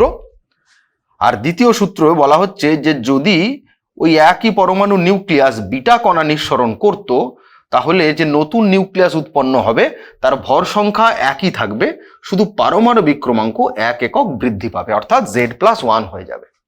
এইটাকেই আমরা বলছি সডি ও ফাজানের সরণ সূত্র। কেমন? চলে আসি 4 নম্বর প্রশ্নে। তেজস্ক্রিয় বিকিরণের ফলে কিভাবে একটি আইসোটোপ উৎপন্ন হতে পারে তা একটি উদাহরণ দ্বারা বোঝাও। তো চলো আমরা দেখে নিই এর উদাহরণটা। তো মনে করো আমার কাছে একটা তেজস্ক্রিয় নিউক্লিয়াস আছে XAZ। তো লক্ষ্য করো এখান থেকে যদি আমি একটা আলফা কণা নিঃসরণ ঘটাতাম, বা যদি ঘটে, মানে সেই হিলিয়াম নিয়ন, তাহলে সডি ফাজানের সরণ সূত্র অনুযায়ী নতুন নিউক্লিয়াসটা হয়ে যাবে এরকম দেখতে, A-4, এখানে Z-2। এবার এখান থেকে যদি একটা বিটা কণা নির্গত হয়, অর্থাৎ এটা মাইনাস বিটা যদি হয়, তাহলে আবার আরেকটা নতুন নিউক্লাইড উৎপন্ন হবে, তার পরমাণু ক্রমাঙ্ক 1 একক বেড়ে যাবে, অর্থাৎ Z-2 প্লাস 1 করলে কত আসে দেখো, Z-2 ছিল আর 1 একক বাড়লে হচ্ছে Z-1। পরমাণু ক্রমাঙ্ক পাল্টালেই মনে রাখবে নতুন মৌল, তা ধরো নতুন মৌলটার নাম দিলাম M, পরমাণু ক্রমাঙ্ক Z-1, ভর সংখ্যা পাল্টাবে না, A-4ই থাকবে। এখান থেকে যদি আবার একটা বিটা কণা নির্গত হয়ে যায়, তাহলে এবার যে মৌল উৎপন্ন হবে ভাবো তার পারমাণবিক ক্রমাঙ্ক Z-1 আরো 1 বৃদ্ধি পাবে সঠিক ফাজানের দ্বিতীয় সূত্র অনুযায়ী, তাহলে পারমাণবিক ক্রমাঙ্ক আবার ফিরে Z হয়ে যাচ্ছে। তার মানে কি এই প্রথম মৌলটাই উৎপন্ন হচ্ছে, তাহলে আবার X চিহ্ন লিখতে হবে, কিন্তু ভর সংখ্যাটা আলাদা। তো এই যে মাতৃ নিউক্লিয়াইডটা আর এই যে দুহিতা নিউক্লিয়াসটা উৎপন্ন হলো, এদের মধ্যে তুলনা করলেই দেখো কি পেয়ে যাচ্ছি আমরা, এটার একই পরমাণুর দুটি আলাদা, একই মৌলের দুটো পরমাণু যাদের ভর সংখ্যা আলাদা A আর A-4, কিন্তু পারমাণবিক ক্রমাঙ্ক একই, সুতরাং এরা হচ্ছে পরস্পরের আইসোটোপ। চলে যাই 5 নম্বর প্রশ্নে, তেজস্ক্রিয় আইসোটোপ কি, এই দুটি ব্যবহার লেখো। তা এই প্রশ্নের উত্তরের অর্ধেক অংশ অলরেডি আমরা করে ফেললাম, যে তেজস্ক্রিয় আইসোটোপ কি। তেজস্ক্রিয় আইসোটোপ হচ্ছে একটা তেজস্ক্রিয় পরমাণু যখন আলফা বিটা কণা নিঃসরণ ঘটাচ্ছে তখন তাদের যে আইসোটোপ উৎপন্ন হচ্ছে, প্রক্রিয়াটা দেখানো হলো। দুটো ব্যবহার লিখতে বলেছে। তেজস্ক্রিয় আইসোটোপের প্রচুর ব্যবহার আছে, এটাও তোমরা বইতে দেখবে লিস্ট আকারে দেওয়া আছে। যেমন কোবাল্ট-60, এটা হচ্ছে ক্যান্সারের চিকিৎসায় ব্যবহার হয়। তারপরে হচ্ছে তোমার আয়োডিন 131 থাইরয়েড গ্রন্থির যে কোনো রোগে বা গলগণ্ড রোগের চিকিৎসায় ব্যবহার হয়। চিকিৎসা ক্ষেত্রে এদের প্রচুর ব্যবহার রয়েছে। চলে যাচ্ছি 6 নম্বর প্রশ্নে, ভর ত্রুটি কাকে বলে। এটা তো তোমরা সংজ্ঞাটা সরাসরি লিখতে হবে, তবে সংজ্ঞার সঙ্গে তোমরা এর গাণিতিক রূপটাও লিখে দিতে পারো। ভর ত্রুটি হচ্ছে কি, যখন পরমাণুর নিউক্লিয়াসে যে নিউক্লিয়ন অর্থাৎ প্রোটন এবং নিউট্রন তারা একসঙ্গে যুক্ত হয়ে নিউক্লিয়াস উৎপন্ন করে, তখন কিছুটা ভর কমে যায়, এর নামই ভর ত্রুটি। তো মনে করো প্রোটনের ভর mp এবং নিউট্রনের ভর mn, তাহলে একটা পরমাণুর যদি এরকম দেখতে হয়, ধরো XZA, তাহলে এর কতগুলো প্রোটন আছে না, Z সংখ্যক প্রোটন, তাহলে তাদের মোট ভর ZMP, প্লাস কতগুলো নিউট্রন আছে, A-Z সংখ্যক নিউট্রন থাকে তোমরা জানো, তাহলে Mn × A-Z। এইটা বলছে যতটা হবে তার চাইতে যদি এই নিউক্লাইডটা এর ভর যদি ক্যাপিটাল M বলি, সেই ভরটা কিছুটা হলেও কম হবে। তাহলে ভর ত্রুটি এখানে যেটা হলো ডেল্টা M, সেটা সমান সমান কি হলো না, Z খানা প্রোটনের ভর প্লাস A-Z সংখ্যক নিউট্রনের ভর মাইনাস নিউক্লাইডটার ভর, এটার নামই ভর ত্রুটি। চলে যাব পরের প্রশ্নে, অর্থাৎ 7 নম্বর প্রশ্নে, বন্ধন শক্তি কাকে বলে। তো নিউক্লিয়াস গঠনের সময় যে ভর কমে গেল, কেন কমে গেল, ভর ত্রুটি কেন ঘটলো না, ওই যে হ্রাসপ্রাপ্ত ভর সেটা শক্তিতে পরিণত হলো। কোন সূত্র অনুযায়ী এই শক্তিতে পরিণতির ঘটনাটা ঘটে না, আইনস্টাইনের আপেক্ষিকতাবাদ তত্ত্ব অনুযায়ী। তো যদি ডেল্টা M পরিমাণ ভর ত্রুটি ঘটে আর সেই ভরটা শক্তিতে রূপান্তরিত হয়, তাহলে মোট কতটা পরিমাণ শক্তি উৎপন্ন হয় না, আইনস্টাইন বললেন এই শক্তির পরিমাণ ডেল্টা M × c²। ওটাই নিউক্লিয়াসের মধ্যে প্রোটনগুলোকে বেঁধে রাখতে সাহায্য করে, সেই জন্য একে বলছি আমরা বন্ধন শক্তি বা বাইন্ডিং এনার্জি। তাহলে বন্ধন শক্তি হলো ভর ত্রুটি গুণ c², যেখানে c হচ্ছে শূন্য স্থানে আলোর বেগ, তোমরা জানো এর মান 3 × 10⁸ মিটার/সেকেন্ড হয়। চলে যাই পরের প্রশ্নে, অর্থাৎ 8 নম্বর প্রশ্নে, নিউক্লিয় বিক্রিয়া এবং রাসায়নিক বিক্রিয়ার পার্থক্য লেখো। তো পার্থক্য প্রচুর লেখা যায়, আমরা তার মধ্যে 2-3টে পার্থক্য উল্লেখ করছি। এদিকে যদি আমি নিউক্লিয় বিক্রিয়া এবং এদিকটাতে আমি রাসায়নিক বিক্রিয়া লিখি, তো আগেই বলেছি যখনই পার্থক্য লিখবে বিজ্ঞানের ক্ষেত্রে তোমরা চেষ্টা করবে বিষয় উল্লেখ করে পার্থক্য লেখার। তো 1 নম্বর বিষয় ধরো আমি নিয়ে নিলাম যে শক্তি, কি পরিমাণ শক্তি মুক্ত হয়, শক্তি মুক্তির পরিমাণ। তো নিউক্লিয় বিক্রিয়ায় শক্তি মুক্তির পরিমাণ প্রচণ্ড বেশি, অনেক বেশি। রাসায়নিক বিক্রিয়ায় শক্তি মুক্তির পরিমাণ নগণ্য। যদিও রাসায়নিক বিক্রিয়াতে যে শক্তির মুক্তি হয় সেটা আমাদের হিসেবে যথেষ্টই হতে পারে, যেমন ধরো কয়লা বা ডিজেল এগুলো পোড়ালে যে তাপ শক্তি উৎপন্ন হয়, সে তো রাসায়নিক বিক্রিয়া ঘটে উৎপন্ন হচ্ছে। আমাদের হাত রাখলে তাতে সহজেই পুড়ে যাবে, কিন্তু মহাবিশ্ব যেসব রীতিনীতি মেনে চলে সেই স্কেলের হিসেব করে দেখলে এই শক্তিটা কিছুই না। একটা তারার মধ্যে কি পরিমাণ শক্তি থাকে কল্পনা করো, সেটা কিন্তু নিউক্লিয় বিক্রিয়াতেই উৎপন্ন হচ্ছে। অত বেশি শক্তি রাসায়নিক বিক্রিয়ায় উৎপন্ন হয় না। দ্বিতীয়ত, এই অনুঘটকের ব্যাপারটা একটা ফ্যাক্টর। নিউক্লিয় বিক্রিয়ায় অনুঘটক বলে কিছু হয় না। রাসায়নিক বিক্রিয়া অবশ্য বাহ্যিক অনেক অনুঘটক দিয়ে নিয়ন্ত্রিত হতে পারে, অর্থাৎ অনুঘটক জাতীয় কোনো কিছুর রোল নেই নিউক্লিয় বিক্রিয়াতে। তৃতীয়ত, ইলেকট্রন বা প্রোটন বা নিউট্রনের কথা এখানে চলে আসবে, অর্থাৎ কারা অংশ নেয় এই বিক্রিয়াতে, অংশগ্রহণ করে কারা, এইটা একটা বিষয় হতে পারে।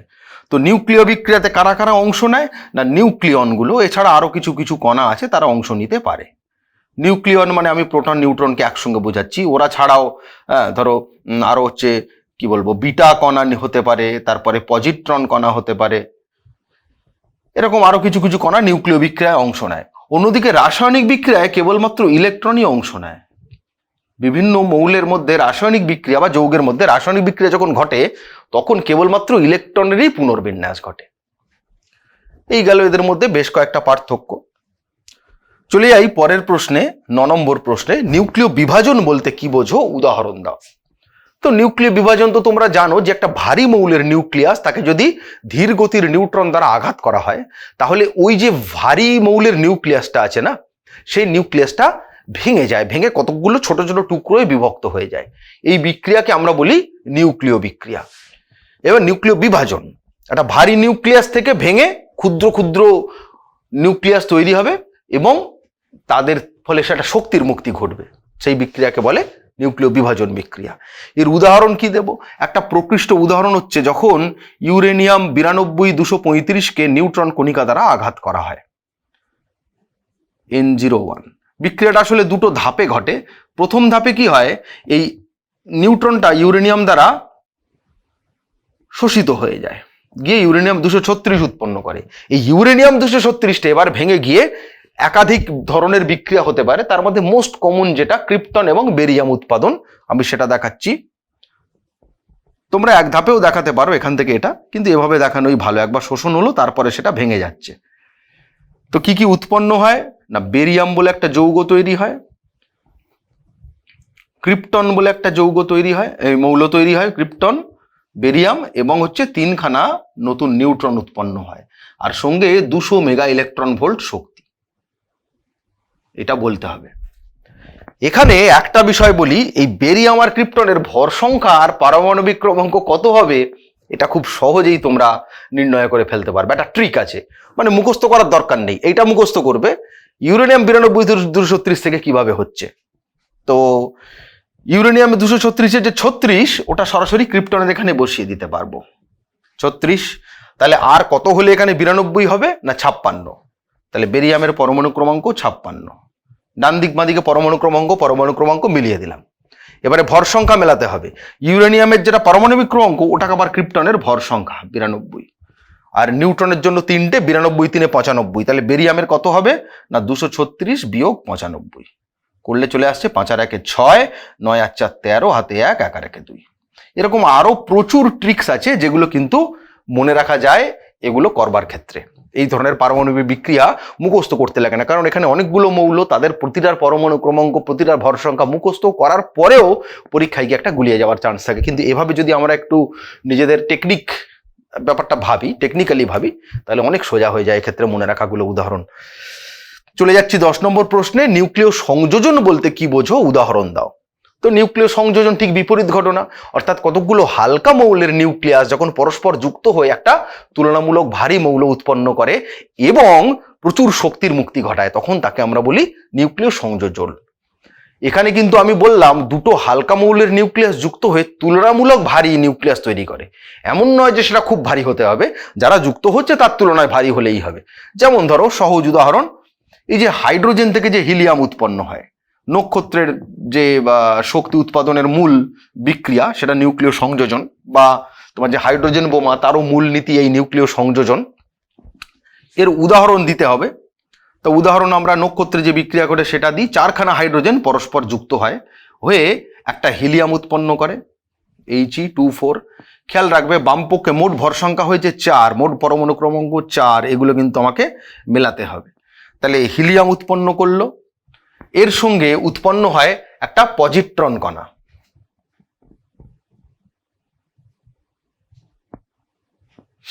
ঠিক আছে, হিলিয়াম হলো এবং পজিট্রন উৎপন্ন হলো, এর সঙ্গে উৎপন্ন হয় শক্তি 27 মেগা ইলেকট্রন ভোল্ট মোট শক্তি। ঠিক আছে, এই বিক্রিয়াগুলোর ক্ষেত্রে তোমরা সমান চিহ্ন না দিয়ে তীর চিহ্ন যদি যাও তাহলে দুপারে ব্যালেন্স না করলেও চলবে। ঠিক আছে, এই হচ্ছে আমার মূল বিক্রিয়া। চলে যাচ্ছি পরবর্তী প্রশ্নে, অর্থাৎ 11 নম্বর প্রশ্নে। শৃঙ্খল বিক্রিয়া কি উদাহরণ দাও। শৃঙ্খল বিক্রিয়ার উদাহরণ দিতে গেলে আসলে ওই নিউক্লিয় বিভাজন থেকেই উদাহরণ টানতে হবে। নিউক্লিয় বিভাজনে কি হলো না, একটা নিউট্রন দিয়ে আঘাত করে আরো 3টে নতুন নিউট্রন পাচ্ছিলাম আমরা। তো সেই নিউট্রনগুলো যখন আবার নতুন করে বিক্রিয়ায় অংশ নেয় তখন বিক্রিয়াটা চেন বা শৃঙ্খলের আকারে দ্রুত গতিতে ঘটতে থাকে, একেই আমরা বলছি শৃঙ্খল বিক্রিয়া। তাহলে শৃঙ্খল বিক্রিয়াটা কিরকম ঘটানো হয়েছিল না, ইউরেনিয়াম 235 ছিল, একে যখনই আমরা একটা নিউট্রন দিয়ে আঘাত করলাম সঙ্গে সঙ্গে এই বিক্রিয়াতে বাকি যে উৎপন্ন হলো তো হলো, কিন্তু আরো 3টে নতুন নিউট্রন উৎপন্ন হলো, এন এন এন। এদের প্রতিটাই আরো একটা করে U235-এর সঙ্গে বিক্রিয়া ঘটাতে পারে, মানে আর একটা করে U235-কে ভেঙে দিতে পারে বা নিউক্লিয় বিভাজন ঘটিয়ে দিতে পারে। দিলে প্রতিটা থেকে আরো 3টে নতুন করে নিউট্রন তৈরি হবে। এইভাবে চেনের মতো বিক্রিয়াটা ছড়িয়ে পড়ে, খুব দ্রুত আকারে বিক্রিয়াটা সংগঠিত হতে থাকে, অত্যন্ত দ্রুত, এর নাম শৃঙ্খল বিক্রিয়া। তো এরকম একটা 2-3টে স্টেপ দেখিয়ে শৃঙ্খল গঠন হচ্ছে এটা বলে দেবে, হয়ে গেল।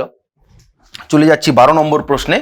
নিউক্লিয় সংযোজনের পূর্বে নিউক্লিয় বিভাজন ঘটানো দরকার, একথা বলা হয় কেন? এই প্রশ্নটা অত্যন্ত গুরুত্বপূর্ণ প্রশ্ন এবং মাধ্যমিক পরীক্ষাতে বহুবার এসেছে এই প্রশ্ন। তোমরা হয়তো বিগত বছরের প্রশ্ন যখন সমাধান করবে তখন দেখতে পাবে। তো এর মূল কারণ হচ্ছে নিউক্লিয় সংযোজনটা ঘটতে গেলে প্রচুর পরিমাণ শক্তির দরকার হয়। নিউক্লিয় সংযোজনের ফলে অবশ্য আমরা তার চেয়েও বেশি শক্তি পেয়ে যাব, কিন্তু বিক্রিয়াটা ঘটাতে হলে আগে তো আমাদেরকে ওগুলোকে সংযোজনটা করতে হবে না, তার জন্য প্রচুর শক্তির দরকার। তা সেই শক্তির মাত্রা কত? এর জন্য প্রয়োজনীয় যে উষ্ণতা, সেই উষ্ণতার অর্ডার 10⁷ কেলভিন এইরকম রেঞ্জের হয়ে থাকে। এত বেশি উষ্ণতা আমরা রাসায়নিক বিক্রিয়ার সাহায্যে কোনোভাবেই ঘটাতে পারবো না, উৎপন্ন করতে পারবো না, এত বেশি উষ্ণতা সম্ভব না। এটা কি দিয়ে এই উষ্ণতা পাওয়া সম্ভব? একমাত্র নিউক্লিয় বিভাজন ঘটিয়ে। তাহলে নিউক্লিয় বিভাজন ঘটিয়ে উষ্ণতা তৈরি করতে হবে, ওই উষ্ণতায় নিউক্লিয় সংযোজন ঘটানো যাবে, তার ফলে যে শক্তি উৎপন্ন হবে তার পরিমাণ এনর্মাস।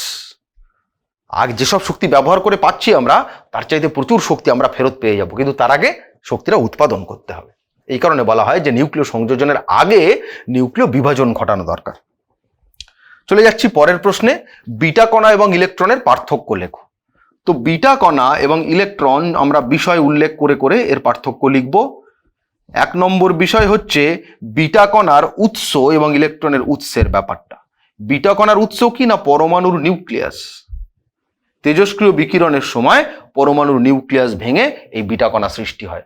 অন্যদিকে ইলেকট্রন তো থাকে পরমাণুর কক্ষে, নিউক্লিয়াসের চারিদিকে যে কক্ষগুলো ওখানে ইলেকট্রনরা থাকে। দ্বিতীয় বিষয় হচ্ছে বেগ। বিটা কণার বেগ সাধারণত অনেক বেশি হয়, ইলেকট্রনের বেগ তুলনামূলকভাবে কম হয়।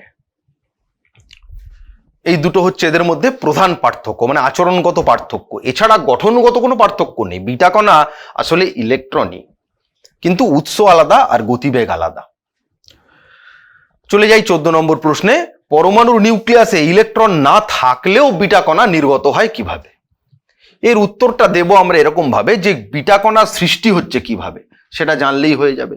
তো পরমাণুর নিউক্লিয়াসে আমরা জানি কি নিউট্রন থাকে। এই নিউট্রন যখন ভেঙে যায় তেজস্ক্রিয় বিকিরণের সময়, সেখান থেকেই বিটা কণা উৎপন্ন হয়। তা কি কি উৎপন্ন হয় না, একটা প্রোটন উৎপন্ন হয়, একটা বিটা কণা উৎপন্ন হয়, বিটা -1 বলি আমরা। এর তো ভর সংখ্যা 0, এর ভর ইলেকট্রনের তুলনায় এই প্রোটনের বা নিউট্রনের তুলনায় নগণ্য, তাই ভর সংখ্যা 0 বলে দেখিয়ে দেওয়া হয়।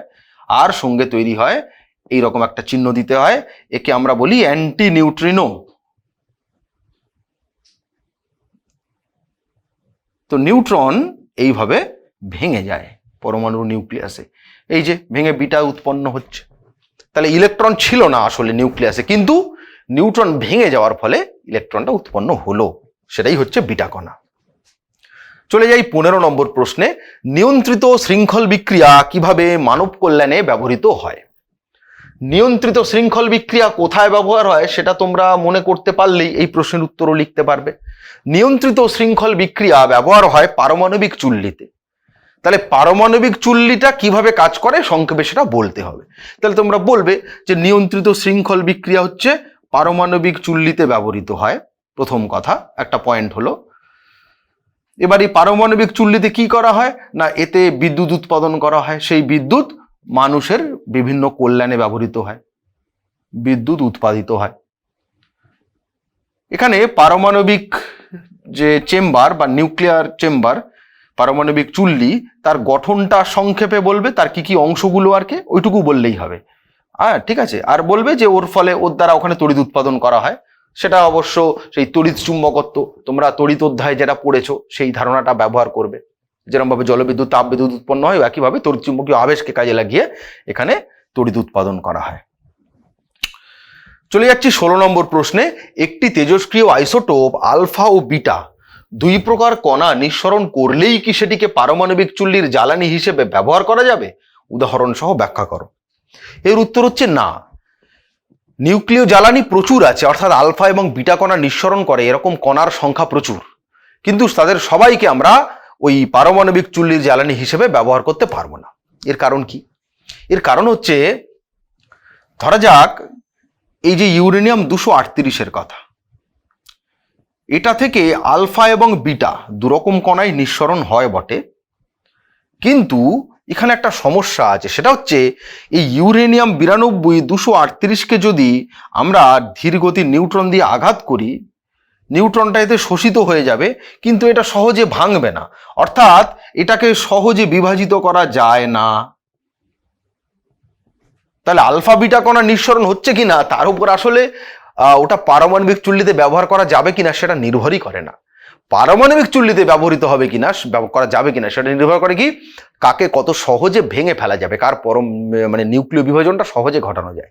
এক্ষেত্রে আবার ইউরেনিয়াম 235 খুবই ভালো, আমরা দেখেছি এটার সাহায্যে শৃঙ্খল বিক্রিয়া ঘটাইয়ে কিভাবে কাজে লাগানো হয়, পারমাণবিক চুল্লির প্রধান নীতিটা। তাহলে তাহলে এখানে আমরা কি বলবো যে ইউরেনিয়াম 238 আলফা বিটা নিঃসরণ করে, কিন্তু একে বিভাজন ঘটানো সহজ নয়, তাই এটা জ্বালানি ব্যবহার করা যাবে না। কিন্তু ইউরেনিয়াম 235 আবার নিউট্রন দ্বারা সহজেই তাকে বিভাজন ঘটানো সম্ভব, তাই ওটাকে জ্বালানি হিসেবে ব্যবহার করা যাবে। ওরকম প্লুটোনিয়াম আছে, প্লুটোনিয়ামে ভালো জ্বালানি। 17 নম্বর প্রশ্ন হচ্ছে, নিউক্লিয় চুল্লিতে সংঘটিত বিক্রিয়া দুর্ঘটনার উদ্রেক করতে পারে, এরূপ দুটি উদাহরণ উল্লেখ করো। তাই এর উপরে একাধিক প্রশ্ন তোমরা খুঁজে পাবে। মূলত দুটো জায়গায় এই ধরনের দুর্ঘটনা ঘটেছিল। এক হচ্ছে তদানীন্তন ইউএসএসআর, বর্তমানে রাশিয়ার ইউক্রেনের মধ্যে পড়ে, এই চেরনোবিল নামক শহরে এই দুর্ঘটনা ঘটেছিল। আর ঘটেছিল জাপানের ফুকুশিমা শহরে। এই দুটো শহরেই নিয়ন্ত্রণহীনভাবে বিক্রিয়া ঘটে সমস্যা তৈরি হয়েছিল এবং বিস্ফোরণ ঘটেছিল। এবং শুধু তাই না, তেজস্ক্রিয় যে রিয়াক্টর, নিউক্লিয়ার রিয়াক্টর, সেটার দেয়ালে চিড় ধরে গিয়ে সেখান থেকে তেজস্ক্রিয় বিকিরণ চারিদিকে ছড়িয়ে বহু মানুষ মারা গেছে, শুধু সাময়িক না, তারপরে কয়েক বছর ধরে তার প্রভাব ভুগতে হয়েছে। যেমন পারমাণবিক বোমা ফেলার ফলে ঘটে, ঠিক একই ঘটনা। ঠিক আছে, এইগুলোতে ওই নিউক্লিয় বিক্রিয়ার ফলেই সমস্ত দুর্ঘটনা ঘটেছিল, এই কথাগুলো উল্লেখ করে দিতে হবে। এরপর একটা বেশ মজার প্রশ্ন নেওয়া হয়েছে, দেখো ইউরেনিয়াম 238 পরমাণুটা দেখানো হয়েছে, নিউক্লাইডটা, ওখান থেকে একটা আলফা কণা নির্গত হয়েছে, হয়ে একটা মৌল তৈরি হয়েছে XMN, তার থেকে আবার বিটা কণা নির্গত হয়েছে YPQ, MNPQ, এগুলোর মান নির্ণয় করতে বলেছে। তো এগুলো আমরা কি করে করব? আমরা সডি এবং ফাজানের সরণ সূত্র প্রয়োগ করব, করলে এই মানগুলো পেয়ে যাব। তাহলে আমি একটু এখানে লিখছি ইউরেনিয়াম 238 মাইনাস আলফা, কিন্তু আলফাটাকে আলফা না লিখে আলফার যে প্রকৃত পরিচয় সেটা লিখি, চলো He24। তাহলে এর ফলে কি উৎপন্ন হবে? 92 থেকে 2 বাদ গেলে হয় 90, আর 238 থেকে 4 বিয়োগ করলে হয়ে যায় 234। এই 90 পরমাণু ক্রমাঙ্ক বিশিষ্ট মৌলটার নাম হচ্ছে থোরিয়াম। এই যে, তাহলে উৎপন্ন হলো থোরিয়াম 90 234। তাহলে এই যে এম এর মানটা আমরা পেয়ে গেলাম, এখান থেকে আমরা তাহলে বলবো m সমান সমান হচ্ছে 90 আর n সমান সমান হচ্ছে 234। দুটো মান বের করে ফেললাম, দুটো উত্তর হয়ে গেল। এবার আবার বলছে ওখান থেকে বিটা নির্গমন হয়ে YPQ বলে একটা মৌল তৈরি হয়েছে। তাহলে থোরিয়াম 90 234, এখান থেকে যদি বিটা কণা নির্গত হয় তাহলে সডিফাজানের সরণ সূত্র অনুযায়ী ভর সংখ্যা 234 থাকবে, কিন্তু পরমাণু ক্রমাঙ্ক 1 বেড়ে যাবে। এই মৌলটার নাম হচ্ছে প্রোটাক্টিনিয়াম। তাই এই যে প্রোটাক্টিনিয়াম মৌল, এর ক্ষেত্রে মানে ওয়াইটা আর কি প্রোটাক্টিনিয়াম। তা যাই হোক, আমার কিউ আর পি দরকার, তাই এই দুটোর সঙ্গে তুলনা করলেই পেয়ে যাচ্ছি। তাহলে পি সমান সমান 91 আর কিউ সমান সমান 234, চারটে সূত্রই পেয়ে গেলাম। এরকম অঙ্ক দিলে আগে কি উৎপন্ন হচ্ছে সেটা নির্ণয় করে নেবে, তারপরে তার সঙ্গে এখানে যে এম এন পি কিউ যা দেওয়া থাক তুলনা করবে, তুলনা করলেই তোমার উত্তর বেরিয়ে আসবে। চলে যাচ্ছি 19 নম্বর প্রশ্নে। একটি তেজস্ক্রিয় নিউক্লিয়াস থেকে পরপর দুটি আলফা কণা এবং একটি বিটা কণা নির্গমনের ফলে যে দুহিতা নিউক্লিয়াসটি উৎপন্ন হয় তার ভর সংখ্যা 225, পারমাণবিক সংখ্যা 90 হলে মাতৃ নিউক্লিয়াসটির ভর সংখ্যা এবং পারমাণবিক সংখ্যা কত? এটা কিন্তু একটা প্রশ্নটা মজার প্রশ্ন, তা তোমরা নতুন করেও করতে পারো, কিন্তু অলরেডি আমরা এ ধরনের একটা জিনিস করেছি, সেটা কাজেও লাগাতে পারি। আমরা দেখছিলাম না যে XZA বলে একটা মৌল, এখান থেকে যদি প্রথমে একটা আলফা আর তারপর দুটো বিটা কণা পরপর নির্গত হয়, তাহলে যে মৌলটা উৎপন্ন হয় সেটা এক্সই হয়, এর আইসোটোপ উৎপন্ন হয় এর ফলে। তাহলে সেটা মৌলটা একই থাকবে, পরমাণু ক্রমাঙ্ক একই থাকবে, ভর সংখ্যাটা A-4 হয়ে যাবে। এই ব্যাপারটা তোমরা দেখে নেবে। একটা প্রশ্ন করলাম আমরা যে পরপর দুটো আলফা আর বিটা, একটা আলফা দুটো বিটা বেরোলে যে আইসোটোপ উৎপন্ন হয় সেটা উদাহরণ দ্বারা ব্যাখ্যা করার সময়। তাহলে এইটার সঙ্গে আমরা এই অঙ্কটা তুলনা করে দেব। তাহলে দুহিতা নিউক্লিয়াস হচ্ছে এটা, যেটা উৎপন্ন হচ্ছে তাকে আমরা বলি দুহিতা, আর যেটার থেকে উৎপন্ন হচ্ছে সেই নিউক্লিয়াসটাকে আমরা বলি মাতৃ নিউক্লিয়াস। তাহলে দুহিতা নিউক্লিয়াস আর মাতৃ নিউক্লিয়াসের পারমাণবিক ক্রমাঙ্ক দেখো সমান Z। তো প্রশ্নে বলেছে দুহিতা নিউক্লিয়াসের পারমাণবিক সংখ্যা 90, তাহলে আমরা বলবো মাতৃ নিউক্লিয়াসের পারমাণবিক সংখ্যা এটাও হচ্ছে 90, একটা উত্তর হয়ে গেল। আর বলছে দুহিতা নিউক্লিয়াসের ভর সংখ্যা 225, মানে যে A-4 এটা সমান সমান বলছে 225। তাহলে মাতৃ নিউক্লিয়াসের ভর সংখ্যা A সমান সমান কত না 225 + 4 অর্থাৎ 229, এটা হয়ে গেল দ্বিতীয় উত্তর। তাহলে মাতৃ নিউক্লিয়াসের ভর সংখ্যা 229 এবং পরমাণু ক্রমাঙ্ক ওই দুহিতা নিউক্লিয়াসের সঙ্গে সমান, একই 90। ঠিক আছে, চলে যাই পরবর্তী প্রশ্নে। একটি পারমাণবিক চুল্লির প্রধান অংশগুলি কি কি? এর উত্তর তোমরা লিখবে। পারমাণবিক চুল্লির প্রধানত 4টে অংশ থাকে। একটা অংশ হচ্ছে পারমাণবিক চুল্লির যে মূল জ্বালানি, জ্বালানি দণ্ড বা জ্বালানি রড। সাধারণত দণ্ডের আকারে ব্যবহার করা হয়, কারণ এখানে সত্যি সত্যি তরল বা গ্যাসীয় কোনো জ্বালানি নেই, তেল তো আর নয় জ্বালানি। মানে পারমাণবিক জ্বালানি হচ্ছে কোনো ওই পারমাণবিক মানে তেজস্ক্রিয় মৌল আর কি, যেমন বেশিরভাগ ক্ষেত্রে ইউরেনিয়াম 235 ব্যবহার করা হয়, প্লুটোনিয়াম 241ও আছে। দ্বিতীয়ত হচ্ছে নিয়ন্ত্রক দণ্ড। এগুলোর কাজ কি? ওই অতিরিক্ত নিউট্রন শোষণ করে নেওয়া। একটা বিক্রিয়া ঘটলে যা নিউট্রন পাঠাচ্ছি তার চেয়ে বেশি নিউট্রন উৎপন্ন হচ্ছে, অতিরিক্ত নিউট্রন শোষণ করা এর কাজ। তোমরা কাজগুলো কিন্তু বলে দেবে, ভালো লাগবে তাহলে। নিয়ন্ত্রক দণ্ড বানাতে বিভিন্ন পদার্থ ব্যবহার করা হয়, তার মধ্যে একটা হচ্ছে গ্রাফাইট। এগুলো প্রচন্ড তাপ সহনক্ষম হতে হবে, কারণ এখানে প্রচুর তাপ উৎপন্ন হয় নিউট্রন শোষণ হয়ে যাওয়ার সময়। তৃতীয়ত হচ্ছে মডারেটর। মডারেটরের কাজ কি? মডারেটর হিসেবে সাধারণত ভারী জল ব্যবহার করে। এর কাজ নিউট্রনগুলোকে ধীর গতির নিউট্রনে পরিণত করা। দ্রুত গতির নিউট্রন দিয়ে কিন্তু ভালো পারমাণবিক বিক্রিয়া ঘটানো যাবে না, নিউক্লিয় বিক্রিয়া ঘটানো যাবে না, কারণ দ্রুত গতির নিউট্রন নিউক্লিয়াসটাকে ভেদ করে চলে যাবে। ধীর গতির নিউট্রন বানাতে এই ভারী জল বা ডিউটেরিয়াম অক্সাইড এটা ব্যবহার করা হয়, হেভি ওয়াটার। আর 4 নম্বর রয়েছে কুল্যান্ট বা শীতলক। এটা হিসেবে সাধারণ জলই ব্যবহার করা হয়, যে কারণে এইগুলো নিউক্লিয় জ্বালানিগুলো বেশিরভাগ ক্ষেত্রেই চেষ্টা করা হয় সমুদ্রের পাড়ে গড়ে তুলতে। সমুদ্র থেকে প্রচুর জল অ্যাভেলেবেল আছে। এই হলো নিউক্লিয় চুল্লির প্রধান অংশ।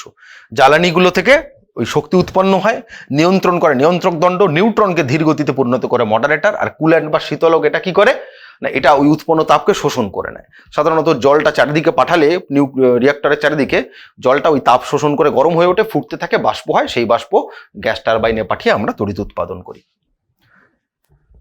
চলে যাচ্ছি 21 নম্বর প্রশ্নে। কৃত্রিম মৌলান্তর কাকে বলে? উদাহরণ দাও।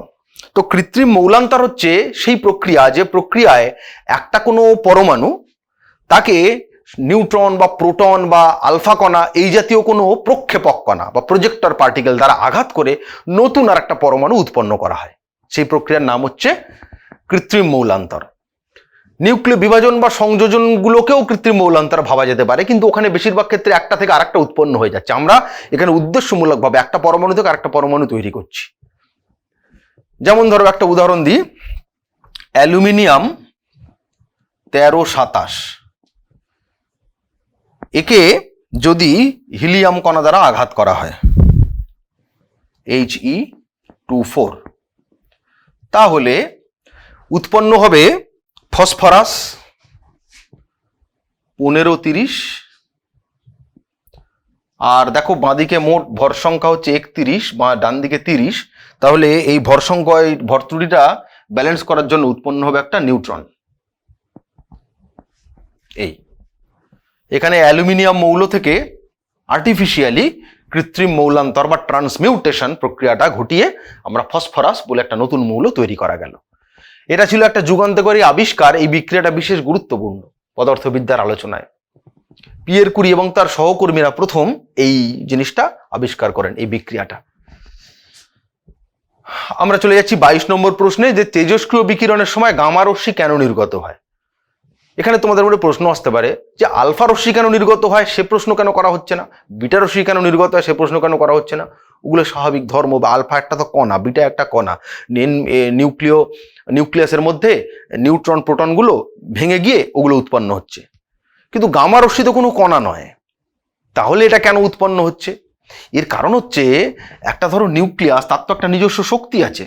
ধরো যাক আমরা একটা নিউক্লিয়াস নিচ্ছি, এক্স বলে একটা নিউক্লিয়াস। এখান থেকে যখন আলফা কণা বেরিয়ে এলো বাইরে, তখন এর মধ্যে একটা শক্তির পার্থক্য ঘটে।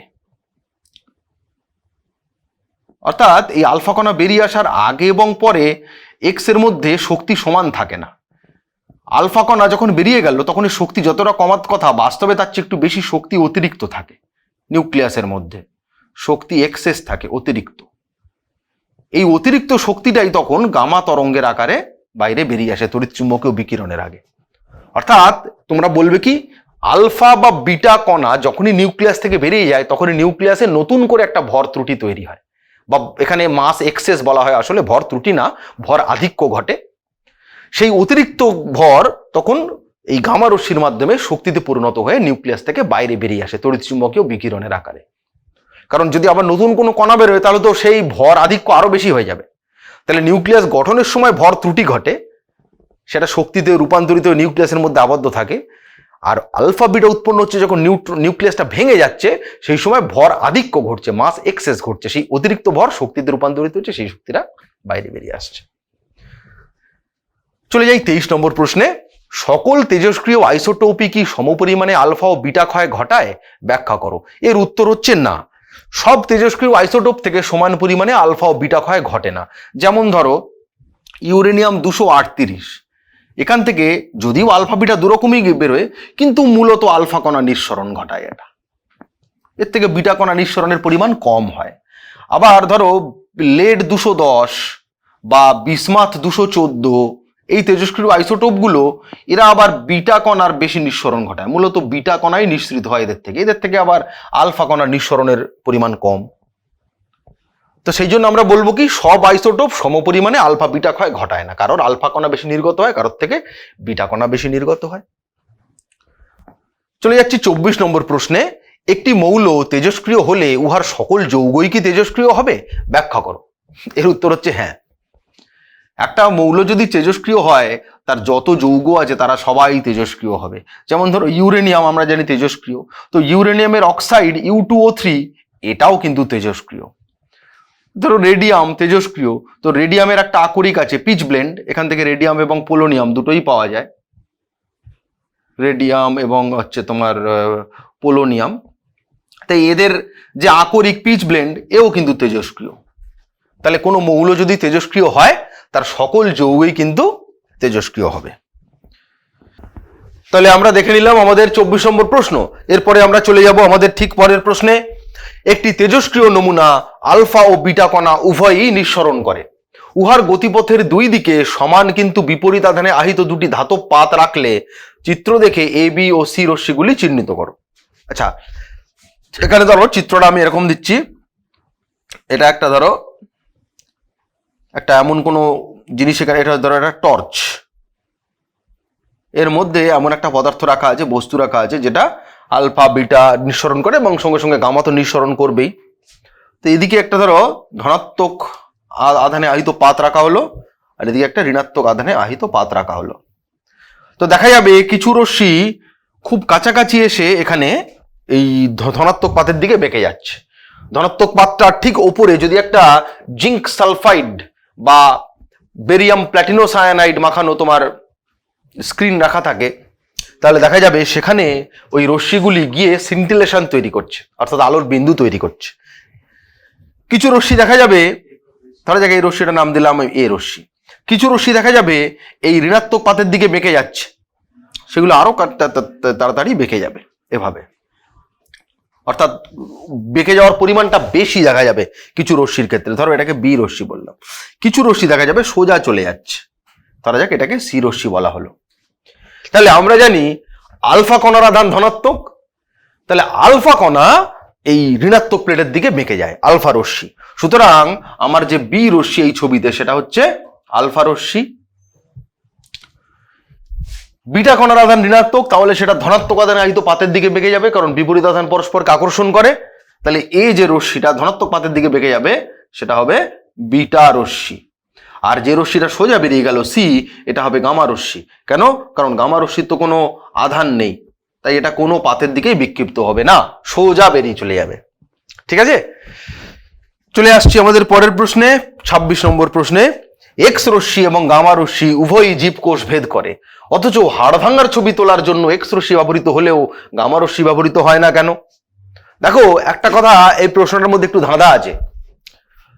এক্স রশ্মি যদিও হাড় ভাঙার ছবি তোলার জন্য ব্যবহার হয়, কিন্তু সব এক্স রশ্মি ব্যবহার করা যায় না।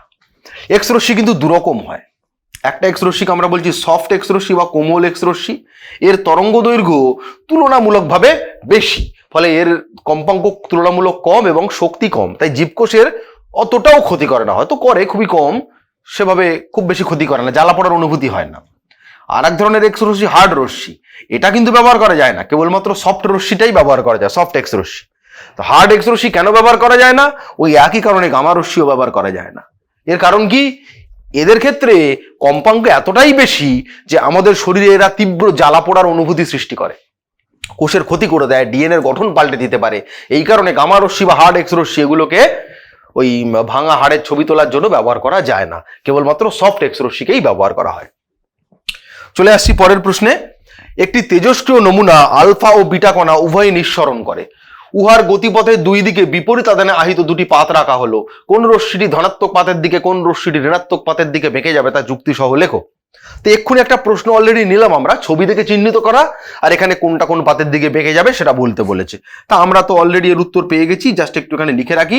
আলফা রশ্মিটা নেগেটিভ প্লেটের দিকে বেঁকে যাবে, কারণ এর আধান ধনাত্মক, তাই আলফা রশ্মি হচ্ছে বলে দেবে যে He++ আয়ন। অন্যদিকে বিটা রশ্মি, এগুলোর আধান ঋণাত্মক, E- দিয়ে লেখা হয়, কারণ এগুলোতে ইলেকট্রন, তাই এটা ধনাত্মক পাতের দিকে বেঁকে যাবে। এটা উল্লেখ করে দিতে হবে। যার আধান ধনাত্মক ঋণাত্মকের দিকে বেঁকবে, যার আধান ঋণাত্মক সে ধনাত্মকের দিকে বেঁকবে, এই হচ্ছে সোজা হিসেব।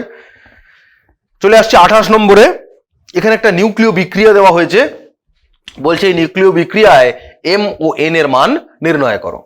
তো এই নিউক্লিয় বিক্রিয়াটার থেকে M ও N এর মান নির্ণয় করার জন্য আমরা কি করব?